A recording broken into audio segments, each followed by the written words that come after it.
Chapter 1861. Audience popularity and popularity were different. Most of the people who watched movies in front of the TV were middle-aged. Audiences at this age would not become fanatical fans, but their names would be familiar to the audience and increase their popularity. Popularity meant that the ratings and box office would be guaranteed. At the same time, it meant that one's value would rise. Value is like a stock. It would rise and fall. But if one accumulated strong audience popularity, one's salary would be guaranteed. What Yin Shirshir needed the most now was audience popularity. She had the popularity, but her popularity was not enough. Her box office appeal could not be compared to the A-list big brands. Therefore, she had to put in more effort in choosing the scripts. However, the scripts were of varying quality and quality. Yin Shirshir felt her head spinning. However, when it came to picking scripts, Qin Zhou had a unique eye. When it came to scripts, he was extremely picky and strict. He didn't even look at some of the crudely written scripts, nor did he accept any of them. Most of the film contracts he accepted were usually made after staying up late to read the script and thinking it over and over again. A good script was difficult to evaluate. Although some scripts had low production rates, they were good scripts. Some scripts had high salaries, but to Qin Zhou, they were of no value.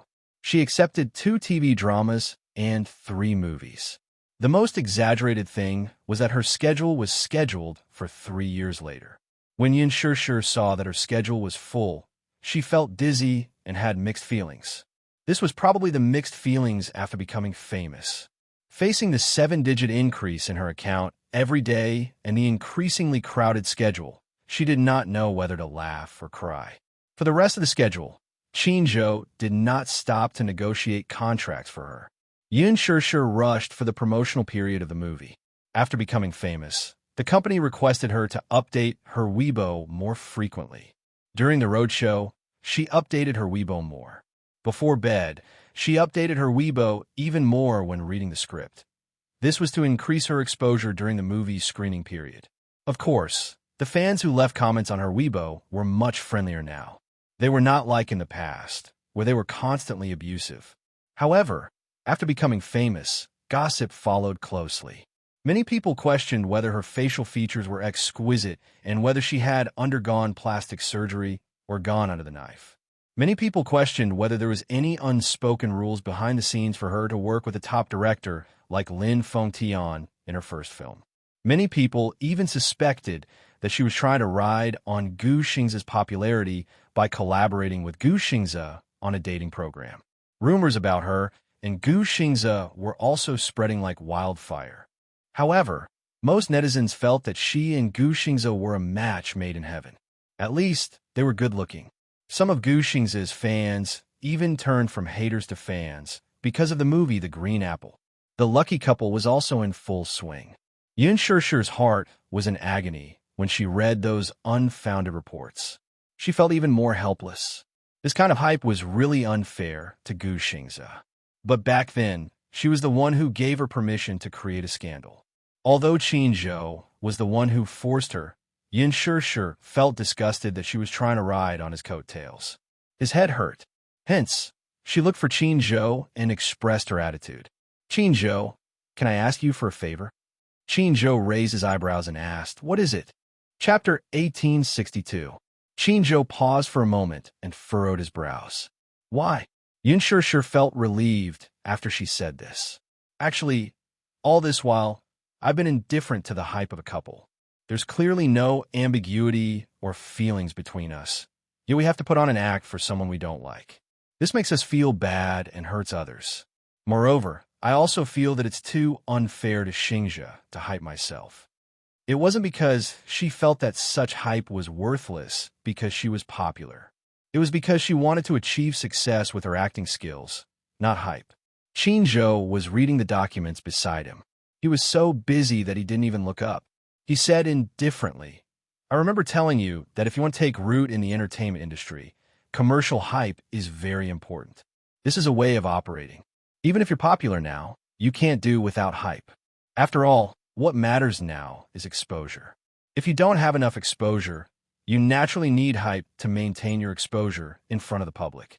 So, It has nothing to do with who is fair or not.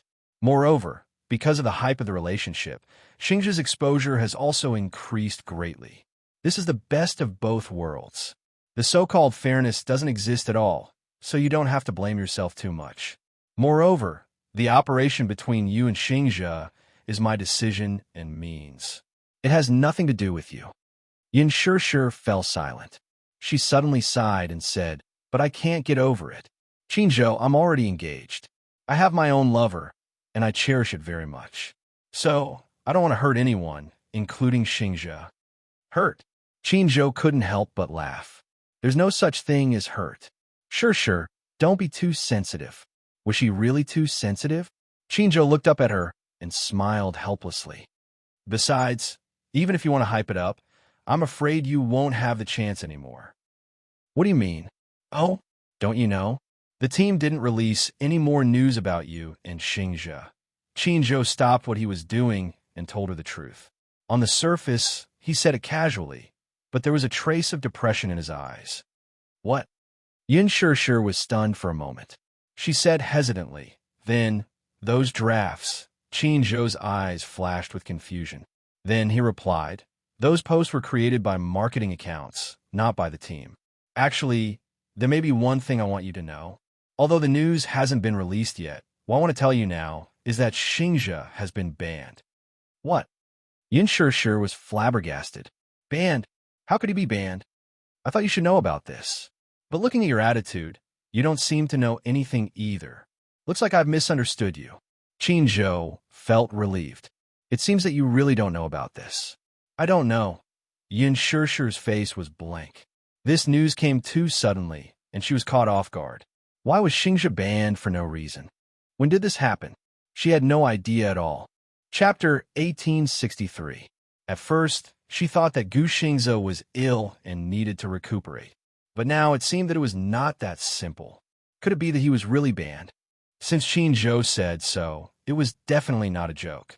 There was no need for Xingzhe to lie to her about such matters. But why was he banned? Yin Shishir looked at Xingzhe in confusion. She felt a little lost and a little incredulous. Why was he banned? Xingzhe suddenly became silent. Yin Shishir pursed her lips and carefully probed. Is there any secret behind this? Or did he offend someone important? So he was banned? Sure. Let me ask you. Do you know Gu Xingzhe's identity? Xingzhe's sudden question completely stunned Yin Shishir. She shook her head blankly, obviously not knowing. Have you heard of the Gu family in the capital? Yin Shishir's eyes glinted as she was rendered speechless. The Gu family in the capital?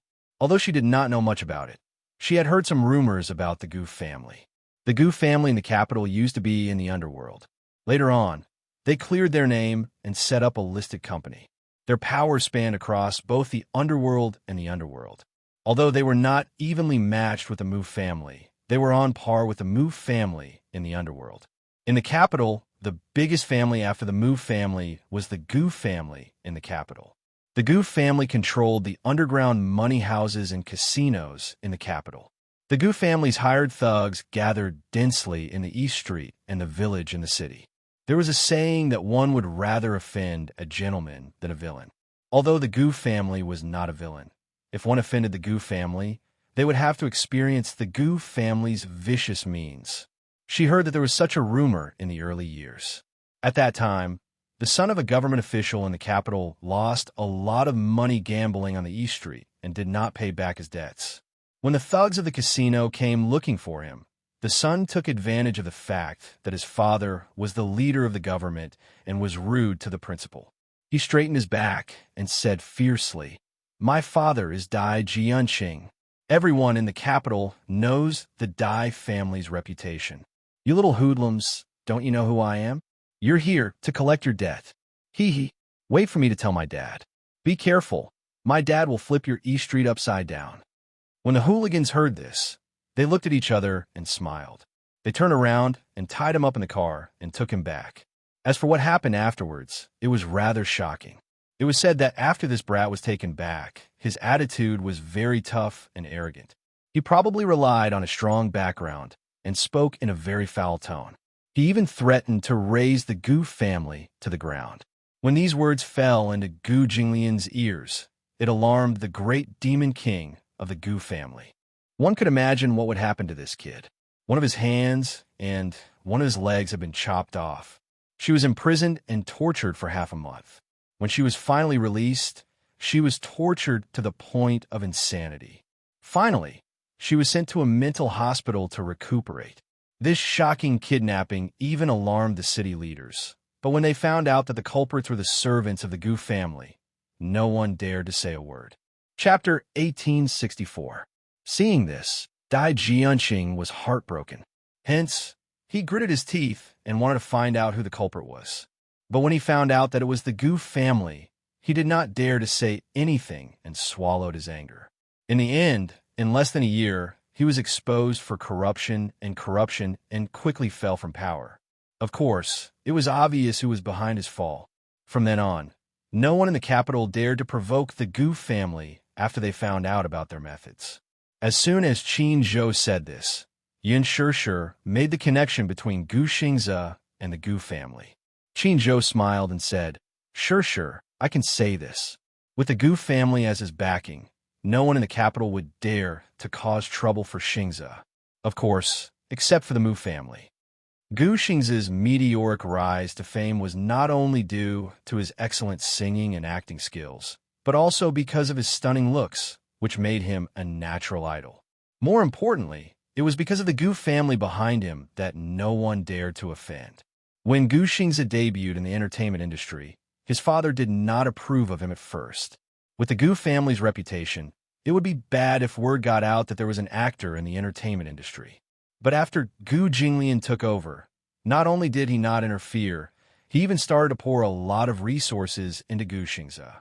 Everyone knew that some of the Gu family's power and assets were shady. Naturally, they needed a clean name. Although they had established a listed company, it would be too ostentatious if they invested a lot of money. Hence, Gu Jinglian set up a venture capital fund and invested a lot of money into Gu Xingze's movies. It could be said that this was the best of both worlds. Hence, the fact that Gu Xingze was able to stay in the entertainment industry for so long was inseparable from Gu Jinglian's support. Now that Gu Xingze had been blacklisted, even Gu Jinglian could not do anything about it. So, who else could have blacklisted Gu Xingze besides Mu Yaja? Yin Shishir sucked in a breath of cold air as she understood what was going on at once. You mean, Qin Zhou knocked on the table, but there was no expression on his face. Other than the Mu family, who else would dare to provoke the Gu family? Why? Yin Shishir couldn't figure out why Mu Yaja wanted to ban him. Shishir, you're so smart. You should know why Xingzhou was banned. Qin Zhou's eyes were unreadable. The meaning behind his words was self-evident. Yin Shishir was stunned for a moment. She suddenly thought of something and lowered her head helplessly. Both of them sat in silence, but they had a tacit understanding. I don't want to end up like this, but you know what? Xingzhou likes you very much, and for your sake, he's silently giving his all, but maybe it's just not fate. But this kid seems to have been bewitched. There are so many women, but it seems like he only wants you. Qin Zhou suddenly smiled and looked at her playfully. I have to say, sure, your charm is really great. You're the only one who can make Xingzhe fall head over heels for you. Yin Shishir kept quiet. But you don't have to blame yourself. This has nothing to do with you. He's the one who can't get over it. I've already warned him many times, but he doesn't listen. There's nothing I can do. I already knew that this day would come. If he doesn't restrain his feelings for you, he'll definitely anger Chairman Mu. Chairman Mu's ban was also within my expectations. Chapter 1865. I didn't know that he has such feelings for me. You're so stupid. Can't you tell? Why do you think Xingzhe is willing to use his own resources to support you and give you such exposure when you just debuted? Do you think Xingzhe accepted the Love Diary when he never participates in reality shows? Qin Zhou paused for a moment, his heart aching for her. Can't you tell? Gu Xingzhe is just doing it for you. Even if it's fake or just an act, he wants to have you, even if it's just an act. Can't you tell? The love and doting he shows for you on the show is not an act at all. Enough. Yin Shishir suddenly interrupted him. Why is he doing this? If he doesn't want to, He doesn't have to accept it. What do you mean by acting? I don't want him to be like this. I only respect him as a senior. I don't have any other feelings for him. He'll only disturb my heart and cause trouble. I cherish my friendship with him, but he doesn't treat you as a friend at all. Qin frowned. Yin Shishir closed her eyes. I know, but I feel even more guilty when he acts like this. Qin looked at her silently and suddenly smiled. Don't feel guilty. If you really feel sorry for Xingze, don't see him again. Let him forget you and cut off his feelings for you. Whether it's him or you to him, it's a disaster. Do you understand? Yes. Don't worry. Chairman Mu has been merciful to Gu Xingze and didn't make things difficult for him. He banned him because he didn't want him to pester you anymore. That's all. When Yin Shishir left Qin office, she held her arm and was in a daze. Qin words were still ringing in her ears. All of Xingze's work has been put on hold. With Chairman Mu's ban, no production team dares to invite him to do shows. All the production teams have also removed him. I'm afraid he won't be able to appear in front of the public for a long time. After being frozen, he's now recuperating at home. I hope he can be alone and think it through. After Gu Xingze was banned, his Weibo stopped updating. The fans were extremely sensitive.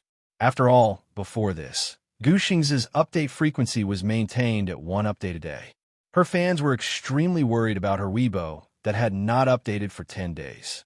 The most recent Weibo post had hundreds of thousands of comments. They were all asking why their idol had not updated for so long. Could it be that something had happened? All the fans were extremely worried. Some people even speculated that Gu Xingze was suffering from depression. Recently, he had been very quiet on the show. He did not have much energy, and the melancholy in his eyes made his fans feel as if their hearts were being stabbed by a knife. Some people even dug up the photos of Gu Xingze's pale and sickly face at the premiere ceremony not long ago. They were worried that their idol's body had collapsed from overworking. Some were also worried that Gu Xingze might have met with some mishap. In the end, the production crew of The Green Apple was alerted. They had no choice but to come forward and explain that Gu Xingze was ill and needed a long period of rest, so he did not want anyone to disturb him. As for the road show and the promotion of the movie, he would also be absent. The fans were extremely disappointed. Chapter 1866. However, everyone was well aware of the situation. Gu Xingze was indeed sick, but he might not be able to make a comeback after this retirement. Lin Fengtian was even more regretful. Qin announced to the public that Gu Xingze was unwell. Other than Yin Shishir, even Lin Fengtian did not know what was wrong and thought that Xingze was really sick. In the next few days, Yin Shishir was extremely busy. She was busy with the promotion of the movie, the filming of Lethal Beauty, the promotion on Weibo, and the performance on variety shows. Her entire schedule was packed to the brim, and she did not have any free time. After becoming famous, she could not adapt to the huge workload that came with it. It turned out that becoming a celebrity, especially a celebrity who became famous overnight, was actually such a tiring thing. A moment ago, she was still sleepy and in a daze. The next second, she was brought to the dressing room. After a lot of trouble, she appeared in front of the camera beautifully and cooperated with the media's interview with a smile on her face. After the interview, there was almost no time to breathe. She was quickly brought to the fashion magazine studio by Qin to shoot a fashion blockbuster. At night, she had to rush to finish her scenes and was dragged by Qin to read the script. She was so tired that her heart bled. During the busy break, Qin teased her. Sure, how does it feel to become famous overnight? Yin Shishir was so tired that she did not want to talk. She only rolled her eyes at him. Qin was amused by her glare and laughed out loud. Of course, there were also things to be happy about. For example, the balance in her account had finally broken through the 10 million mark. In the past few days, she had negotiated a few advertising contracts and was earning money like crazy. 2 of the big advertisers had already transferred the money. She endorsed many products, from the small ones to facial cleansers, shampoo, and skincare products, to the big ones to luxury cars, department stores, and luxury brands. Because she endorsed a mobile phone, she had no choice but to replace her old one. The advertiser requested that she had to use their company's mobile phone whenever she attended public events, even if she was walking through the airport. Yin Shishir did not know whether to laugh or cry. Looking at her life, it was really full of ups and downs.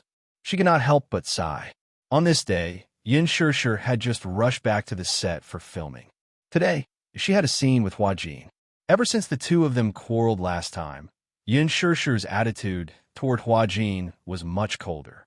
As she and Hua Jin did not have many scenes together, they rarely had the chance to meet each other again. This time, she was returning to the set to act in a scene with him. Hence, in the dressing room, the two of them had a face-to-face confrontation. Sure.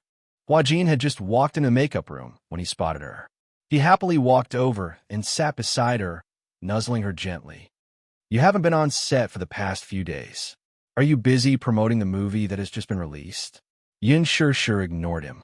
Hua Jin's eyes were filled with desolation as he asked guiltily, why? Are you still angry about that matter? Yin Shishir continued to ignore him. Hua Jin panicked and looked aggrieved. Okay. I know I was wrong. Next time, I won't make fun of you or tease you anymore. Yin Shishir's expression softened a little. In fact, after what had happened, her anger towards Hua Jin had dissipated a little. Thinking back, he was obviously joking. She had naively believed him and could not blame anyone. Forget it. Chapter 1867. All right, I'm not angry anymore, okay? Stay away from me. Don't stick close to me. She pushed him away with a look of disdain. No, I like to stick close to you. Hua Jin saw that her anger had subsided and a look of joy flashed past his eyes. I've watched your movie. Oh, to support you, I booked the entire theater and invited the film crew to watch it. Hua Jin coaxed her. Yin Shishir, however, remained indifferent. Oh, why are you so cold? Hua Jin was a little dissatisfied with her indifferent tone. I'm so supportive of you. Aren't you touched at all? Yin Shishir made an exaggerated expression. I'm so touched. After a pause, her face became indifferent again. Is that okay? Hua Jin complained sadly. Boo. Sure, you're so heartless. Your eyes tell me that you're not touched at all. But sure, your acting is really great. I watch a movie and realize that you have a special charm when you wear the school uniform. Hua Jin praised and coaxed her at the same time. Yin Shishir was speechless. Just say what you want to say. You don't have to keep kissing my ass, right? What do you mean kissing your ass? Can't you be a little more positive? Can't you just praise me? How is this a simple praise?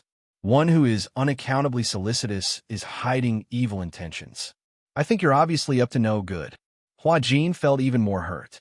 He pursed his lips and stared at her with his watery eyes, as if he was silently complaining.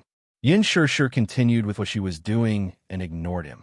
Although she was ignoring him, Hua Jin stood alone at the side and kept nagging. Our Shishir is really amazing. Her first movie and the box office sales have exceeded 1 billion yuan. I'm sure that this movie will set a new record for box office sales. When that time comes, you'll be an A-list actress. Your future will be bright. There is no need to praise her so much. She wasn't the only one who contributed to the high box office sales. To put it bluntly, the box office appeal of Gu Xingze and Lin Fengtian combined should have achieved this result. She was at most the icing on the cake. She was very encouraged to be recognized by the audience. She did not dare to hope for anything else. Hua Jin was still eloquent. Your acting skills are so good, and you're so beautiful. If there are a few more movies that can achieve such good results, you'll have billions in box office sales in a few years. I have a feeling that you'll definitely be able to compete for the Best Newcomer Award at the Golden Phoenix Awards. Yin Shishir frowned in annoyance as she fixed her makeup in front of the mirror. Hua Jin looked at her. His gaze suddenly fell on the diamond ring on her finger, and he was stunned. Why is there a ring on your ring finger? Hua Jin was stunned for a few seconds before he broke into a smile. Idiot, you're not engaged and not married. How can you wear a ring on your ring finger? Yin Shishir suddenly turned to look at him. What does it have to do with you whether I wear a ring or not? Hua Jin felt even more wronged. I'm just concerned about you. As he said this, he reached out to grab her hand. You can't wear a ring carelessly. If the media catches this scene, They'll definitely release a statement about your secret marriage. Yin Shishir avoided his hand and said angrily, "Don't move." Chapter 1868. Yin Shishir smiled casually, but the corners of her lips curled up slightly. She replied softly, "Yes, I'm engaged." Hua Jin was stunned for a few seconds. What? He was stunned, and his eyes were blank. Yin Shishir turned her head and stared into his eyes. She replied seriously, "Yes, I'm engaged." Hua Jin was stunned for a moment before he laughed. "Are you kidding me? Do you think I'm you? Do I need to lie to you when I'm just joking around?" After that, she turned back and touched up her makeup in front of the mirror. There was a dead silence around her. After such a long period of silence, Yin Shishir was not used to it. She turned around in confusion and saw that Hua Jin was silent, staring at her without saying a word. "What's wrong?" Hua Jin frowned, but he could not say a word. He looked inexplicably lonely. "You look weird. What's wrong?" Shishir, are you really engaged?" Hua Jin still found it hard to believe, but his eyes were full of caution. Yin Shishir was a little defeated by him. She said helplessly, "Hua Jin, I'm really engaged. I'm not lying to you." Hua Jin's eyes widened. His lips moved, but he did not say anything. In the end, there was only silence. Her phone suddenly rang. Yin Shishir immediately went to the side to answer the call. "Hello." On the other end, Mu Yaja's deep voice was heard. "Are you still filming?" Yin Shishir smiled gently and explained patiently. "Yes. There's a scene today that needs to be res hot. I've been busy with work recently, so there's been a delay. I'm back. I miss you a little. When are you coming back?" Mu Yaja's magnetic voice was very clear in the incomparably quiet room. Hua Jin did not have the intention of eavesdropping, but he could still clearly hear Mu Yaja's gentle words. It turned out that was she really engaged? The man on the phone should be her fiancé, right? How could this be? He thought. Yin Shishir held the phone and gently coaxed. "Wait for me at home, okay? When I'm done, I'll go home." "Good. No matter how late it is, I will wait for you to come back." "Yes." A sweet smile appeared on Yin Shishir's face. She hung up the phone and returned to the dressing mirror. However, she saw that Hua Jin's face was strangely silent. His head was lowered, and his eyes were buried in the shadow of his forehead. She couldn't see what emotions were hidden in his eyes, but the lines of his shoulders were inexplicably stiff and cold. Yin Shishir's expression froze for a moment. "What's wrong with you? She was so energetic just a moment ago. Why did she suddenly become obedient and quiet? This person is really strange." Yin Shishir muttered to herself as she sat down in front of the dressing mirror. Hua Jin suddenly stood up and left the dressing room without a word. She stared blankly at his back view as he left and muttered, "Weirdo." At night, when they were rushing to finish the night work, it was already 10 at night. The weather was at its coldest. Yin Shishir could not stand the temperature of a few degrees below zero at night in the north. On the set, she tiredly wrapped herself in a military coat. There were a few times when she dozed off and almost fell asleep. Hua Jin sat beside her, but he was still strangely silent and did not make sound. Mushi busied herself by pouring hot tea for Yin Shishir and running back and forth to ask the set keeper when they could start shooting. It was so nerve-wracking. Chapter 1869. Yin Shishir, who was wearing a thin costume, was shivering from the cold, even though she was wrapped in a military coat. Her assistant ran back and stomped her feet in anger. Shishir, you won't be able to do it for the time being. Lin Ji is such a disappointment. She actually got stuck during filming. Director Gu is scolding her, but no one dares to say a word. If we wait for her to finish, who knows how long it'll take. Why don't you go back to the dressing room to hide from the wind? It's cold at night. Don't catch a cold. No need. Yin Shishir shook her head with a cup of water in her hand. Filming is over. If it's my turn and I can't be found, Director Gu will fly into a rage again. Her assistant was both angry and distressed. Still, the weather is so cold. Your body is weak to begin with. What if you can't take it and fall sick? Yin Shishir, however, said, there are so many people waiting, yet they don't seem to have any complaints. I'm not the only one waiting. Let's wait patiently. That's true. If you hide in the dressing room, Who knows if someone will make sarcastic remarks about you acting like a big shot again. As she said this, she shot a meaningful look at the assistant standing at the side. Both of them snorted at this. As the female lead and the supporting female lead's assistants, they did not see eye to eye with each other. Hence, they often had conflicts with each other in the production team. Yin Shishir waited patiently. Lin Ji's ability to dawdle was admirable. It was just a simple scene, yet they still had not finished filming after more than 3 hours. The weather was very cold, and she could not stand the cold. She was shivering during the shoot, and her voice was trembling when she said the lines. Gu Xiaoyang was about to explode. He scolded her in front of everyone and gave her a good scolding. Her assistant complained to Yin Shishir. Shishir, wait. You must do your best. Director Gu is in a bad mood now. If he vents his anger on you, it'll be terrible. I know. I'll try my best to get it done in one take. Yin Shishir thought to herself that there was still a man at home waiting for her return. She definitely had to work harder and muster all her strength to pass in one go. Hua Jin, on the other hand, remained silent throughout. No one knew what he was thinking. At midnight, Lin Ji's scene finally ended. When she returned, she was wrapped in a military coat and her nose was red from the cold. Her assistant escorted her back to the lounge. Mushi snickered at the side. Look at how cold she is. Her nose is about to fall off from the cold. Mushi, don't talk nonsense. All right. The scriptwriter rushed over to remind them. Everyone, get ready for the next scene. We'll be filming in 10 minutes. Got it, thank you. Yin Shishir said. The stage keeper smiled and hurriedly went to inform the group of extras. When it was time for Yin Shishir to go on stage, she was extremely focused. Whether it was her positioning, lines, expression, or acting skills, everything was on point. The problem was that the smooth plot was interrupted when it came to Hua Jin. If she was not distracted, she would forget her lines. Hua Jin did not have many lines for this scene.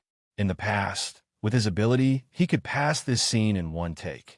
However, in just half an hour, he had 3 NGs. He exploded on the spot. Chapter 1870. However, Hua Jin kept his head down and didn't even try to brush him off. He responded lazily but didn't say anything else.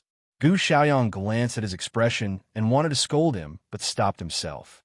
Clearly, he didn't want to offend someone like Hua Jin. He had already vented his anger by scolding him in front of so many people, so he didn't want to be too forceful with him. Thus, he held back his anger and took a few deep breaths before lecturing. Act well from now on. Yes, I understand, great director. Hua Jin's attitude was very casual. Gu Xiaoyang's suppressed anger was stirred up by his flippant and provocative words. He suddenly strode over and stuck close to him. Looking at him, he gritted his teeth and said in a voice that only the two of them could hear, "Don't think that just because you have a strong background, you could be so arrogant in front of the crew. Hua Jin, you were able to get into this crew because you have someone supporting you, but I don't want to be bullied by you. Act well. If you don't want to act, then get lost." "I won't get lost." Hua Jin smiled mischievously and blew out a breath at him. "If you're so capable, why don't you kick me out of the crew?" "Director Gu." "You." Gu Xiaoyang clenched his fists in exasperation. After enduring for a while, he suddenly stormed off. Yin Shishir stared blankly at the sudden scene in front of her. She was a little confused. Then, she looked at Hua Jin, who was standing there arrogantly, looking as though he wasn't convinced. His handsome brows were slightly furrowed, and he was obviously making things difficult for Gu Xiaoyang on purpose. She walked over and asked patiently, "Hua Jin, can you act well?" The moment Yin Shishir spoke, Hua Jin's tone inexplicably softened. He smiled and said, "I'm acting well." "Is this the result of acting well? There are problems everywhere, be it your positioning or your lines. It's just a few lines. How many NGs have you had?" Hua Jin pouted and said unhappily, "I'm not in a good condition. I gave you so much time to adjust your condition, and now you're telling me that you're not in a good condition? Don't you think it's too perfunctory?" Everyone looked over curiously. Seeing that Yin Shishir actually spoke to Hua Jin in such a tone, everyone was stunned. Everyone in the production team knew that Hua Jin had a strong backer. Hence, he was rather arrogant in the production team, and no one dared to offend him. Even the strong-willed Gu Xiaoyang had to lower his status when speaking to him. But Yin Shishir dared to speak to him like that in public. Everyone secretly sighed in their hearts. What great courage! Hua Jin did not say anything. However, Yin Shishir did not stop criticizing him. Please put more effort into your acting. This is not the first time this has happened. Everyone was tired, especially Director Gu. He had been filming for the whole day. Couldn't he be a little more considerate? Is there a need to drag everyone down and suffer with you on such a cold night? Hua Jin only said one sentence. I'm not happy. Not happy? Yin Shishir was so angry that she laughed. If you're not happy, you want everyone to suffer with you? Hua Jin, aren't you a little too selfish? Hua Jin stared at her, dumbfounded. Then he suddenly said in an extremely strange tone, Sure. Are you in a hurry to go home after filming? What? Chapter 1871. Hua Jin's tone was very strange. It vaguely gave off a feeling of jealousy. Yin Shishir did not understand why he would say such strange things and smiled coldly. Everyone wants to finish filming as soon as possible and go home to accompany their families. Hua Jin's eyes were filled with loneliness, but he laughed at himself. That's great. Someone is waiting for you to come home, but I'm not. There was envy and disappointment in his eyes. Yin Shishir. Hua Jin lowered his head and compromised. Okay, I'll do my best and try to pass in one take. I won't take up your time. The following scenes were surprisingly smooth. Basically, all the scenes were completed in one take.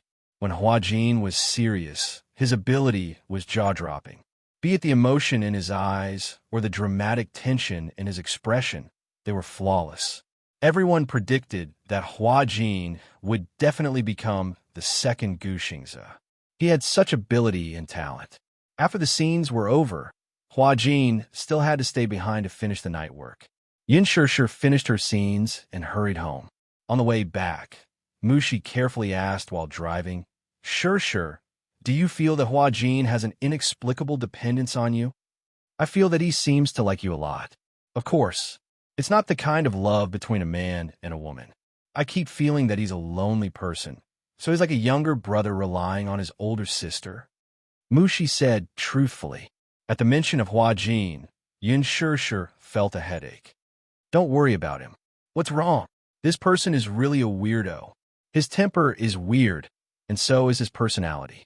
Mushi was stunned for a moment before she smiled and said, Actually, I think that Hua Jin is quite a good person. Why do you say that? In the past, when I didn't interact with Hua Jin, I felt quite afraid of this person. It's said that Hua Jin's backer is not ordinary. The backer behind him is mysterious and powerful. Back when Hua Jin joined the cast of Lethal Beauty, you don't know how many young hunks were fighting for his role. A IP drama like Lethal Beauty is bound to set off a craze once it's broadcasted. Moreover, the male lead's character is quite likable and has many loyal fans. Basically, as long as one gets this role, it's guaranteed to be a hit. However, with so many people vying for the role, all it took was a few words from Hua Jin, and the role was decided for him. Don't you think it's scary? Yin Shishir was silent. Also, I heard some insider's news. She suddenly asked mysteriously, Do you know Li Jiuxian? Yes. Back then, in order to be able to act in this drama, he even slept with the producer. In the end, it was Hua Jin who won it. Li Jiuxian is about to vomit blood from anger. Yin Shishir was surprised. If I remember correctly, the producer of Lethal Beauty is a middle-aged uncle. So what? Mushi did not think much of it and was clearly used to it. This industry is very chaotic. That producer is gay. Although Li Jiuxian isn't, he's willing to go all out for this role. What's a few nights of sleeping with someone if he can get a gold medal role? Yin Shishir was flustered for a moment before she muttered to herself, The rich and powerful circle is really messy. Chapter 1872. Actually, that producer wanted to hook up with Hua Jin. However, Hua Jin has a strong backer. Even if he's eyeing him covetously, he doesn't have the guts to do it. Is Hua Jin so popular the moment he debuted? Mushi shook her head. Nope. She continued. Hua Jin only became popular in the past 2 years. Because he has a sugar daddy, his status naturally rose. Before this, he was a money boy. Yin Shishir was confused. What does a money boy mean? Mushi's lips twitched. You don't even know what a money boy means? I don't understand. The red light at the intersection lit up. Mushi stopped in her tracks and turned to look at her. Under the dim light, her expression seemed a little blurred. In ancient times, money boys were also known as male prostitutes. Now, you can think of them as male toys of some rich people. Yin Shishir was shocked. She suddenly recalled what Huajin had said to her. I entered this industry because I was sold by my father when I was very young. Could it be his background wasn't a joke? It was real. While she was in a daze, Mushi continued to explain in her ear. Huajin used to be a famous male toy. In the beginning, he was a lowly man who accompanied customers in bars to drink. Later, he was bought by the boss of a management company and kept as a mistress for a few years. At that time, Huajin was not famous yet. Although he was young, he was handsome and youthful. Many bosses liked this type of man, so he was considered a hot commodity and had been booked by many sugar daddies. Later, the boss of the management company saw that he was handsome and had a good face shape, so he gave him a stage name and tried to promote him as an artist. Who would have thought that after acting in a period drama, it would become so popular? He had also leaped up the ranks and became a popular actor in period dramas. Later, he was taken over by an even more powerful sugar daddy. He's really depraved, Yin Shishir said in disgust. Mushi shook her head and sighed. Shishir, what you're saying is wrong. In this industry, there are many times when you can't do as you wish. It's not like being kept or being depraved. Sometimes, even if you're unwilling, you have no choice but to submit in this world where the strong preys on the weak. Who would be willing to sell their body? Huajin probably lived an inhuman life in those years. I heard that Huajin seemed to have tried to commit suicide in the past. He cut his wrists in the bathtub, but he was discovered in time and was saved. Yin Shishir was stunned. However, after this sugar daddy's daddy, it's been different. This sugar daddy is so powerful that he even secretly dealt with a few of the people who used to torture Huajin in the past. Got rid with him. Yin Shishir was doubtful about this word. What do you mean by handle? Mushi cleared her throat and said, that's what it means. She made a throat-slitting motion, vivid and vivid. Yin Shishir's face turned pale. How did this happen? This industry was darker than she had imagined. Chapter 1873. Otherwise, why do you think the entire production team doesn't dare to go against Huajin? Huajin is so arrogant and overbearing. Have you seen anyone who dares to stand up for him? She shook her head. No one dares to, except for you. That's why I'm very afraid of Huajin. When I first joined the production team, I didn't even dare to look him in the eye and practically avoided him. So what if she's beautiful? She's just like a poppy flower, beautiful but deadly. After a pause, she continued, but now, my impression of him has changed. You don't know this, but when you're not on set, sometimes the people in the production team will gossip about you. If someone dares to say anything bad about you in front of Huajin, he'll stand up for you. With him protecting you, no one in the production team will dare to criticize you, even if they hate you to the core. Take Lin Ji's assistant, for example. Do you think she'll dare to say anything about you? Yin Shishir fell silent. After sending her home, Mushi drove off. Before she left, she did not forget to remind her, Shishir, I'll pick you up at 8 tomorrow morning. You must wake up on time. Yin Shishir waved her goodbye and dragged her tired body home. Just as she opened the door, she was greeted by the warm light of the living room. Muyaja was sitting on the sofa reading the newspaper. When he heard the movement at the entrance, he looked up and smiled faintly. You're back. Haven't you rested yet? She thought that he was already asleep. It was already so late. It was 1 a.m, yet he was still waiting for her in the living room. Yin Shishir's heart warmed. She originally thought that she would be greeted by a dark room, but she did not expect to see him still waiting for her when she opened the door. How can I sleep soundly if you don't come back? Muyaja said as he gently patted the sofa. Come here. His summons made her feel like a summoned beast. She did not know whether to laugh or cry. She closed the door, took off her coat, hung it on the hanger, and walked to the sofa. Just as she sat beside him, The man's strong arm wrapped around her waist and pulled her into his embrace.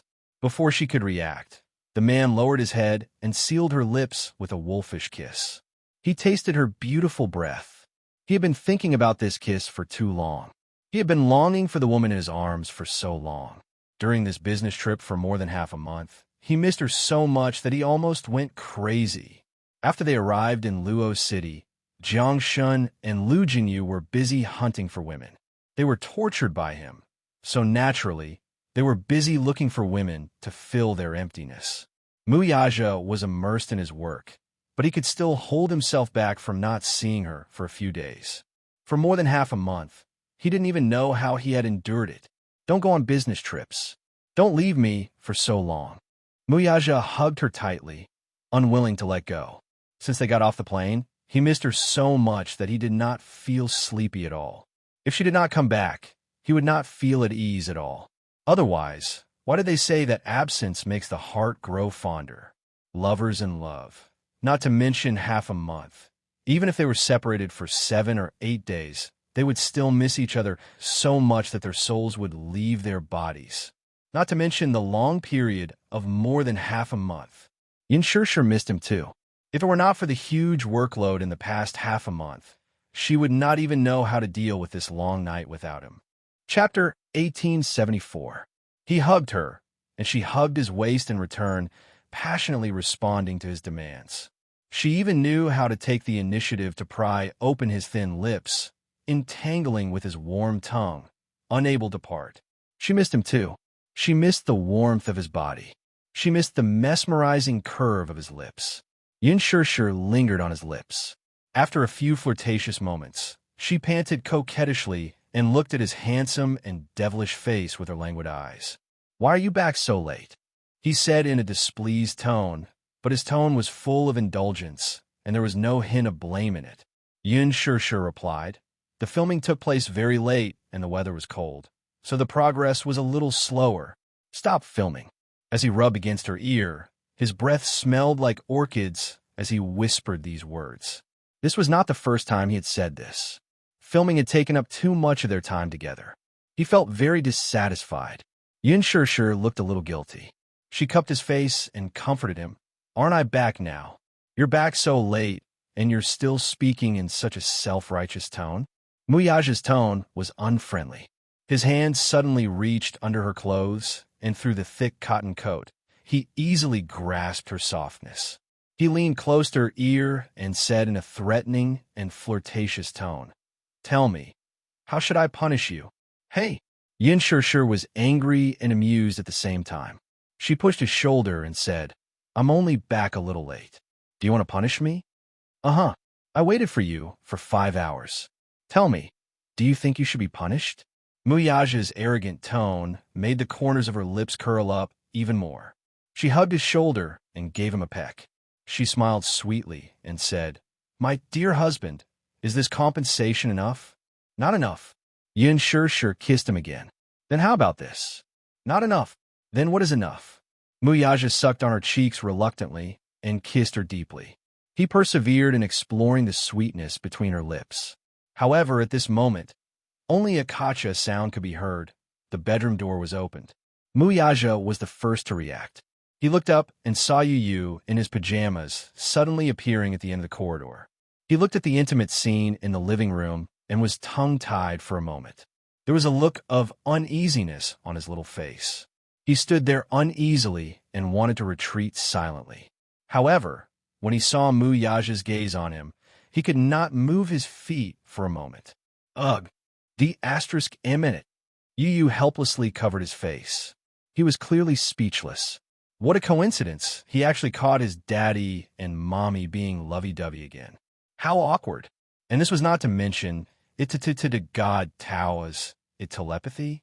As long as daddy and mommy were being intimate, he would always appear coincidentally. He'd momo you to mommy and daddy to mommy. To mommy to mommy to mommy to mommy and mommy, and to momto YY to daddy and daddy to mommy and momly to mommy and to momus. Would daddy think that it was premeditated? To daddy on purpose? He was innocent. He was not going to take the blame. Yu could not hide the awkwardness on his face. Yin Shir turned her gaze and saw Yu standing there looking tired and embarrassed. She immediately wanted to get up and push Muyaja away.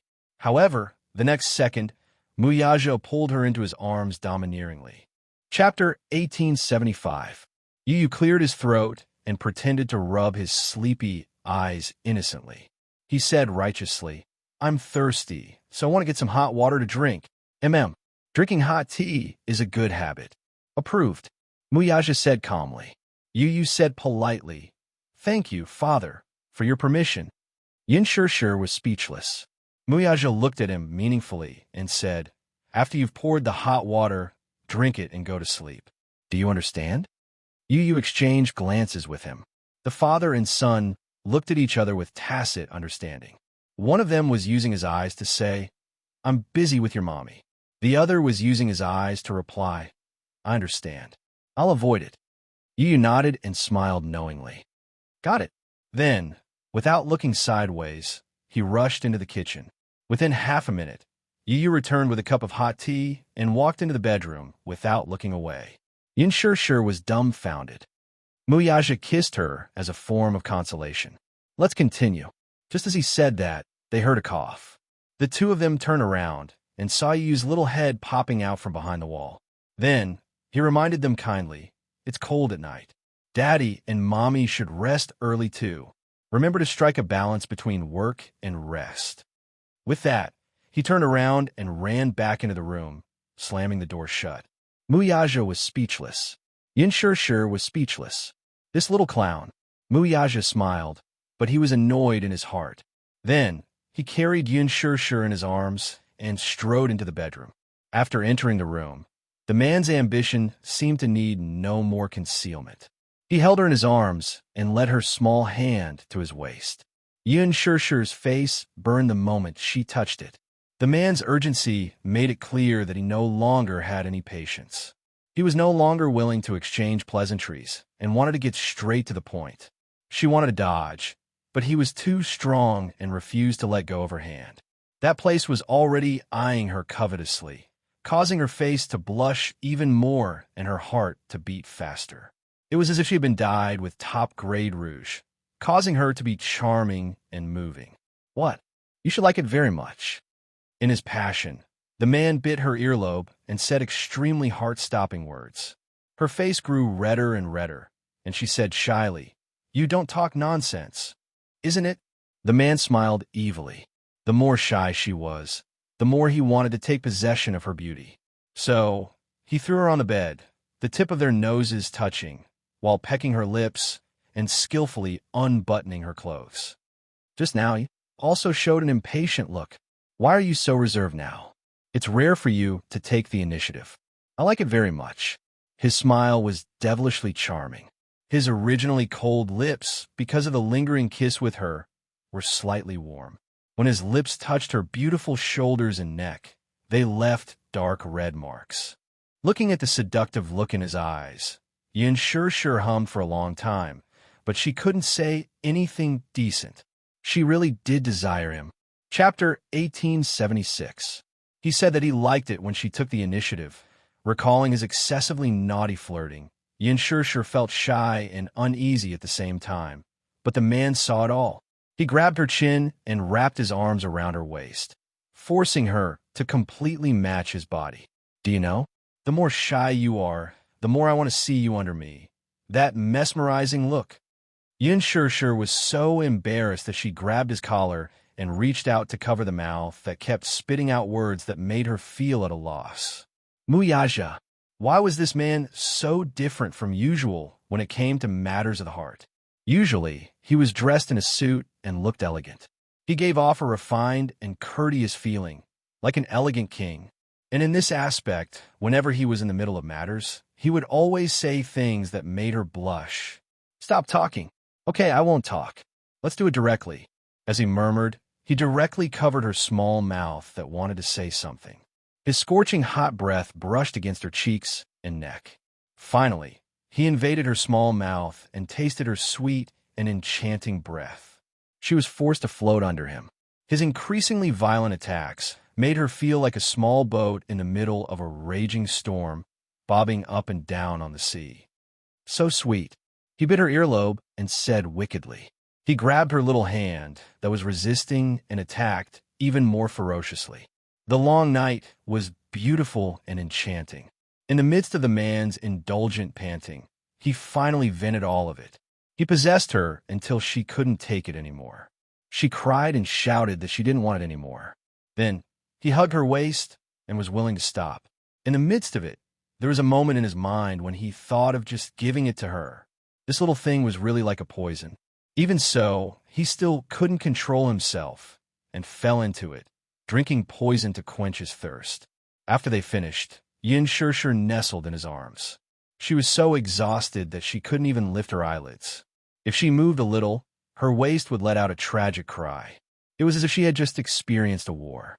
She felt that her whole body was about to fall apart. She was so useless.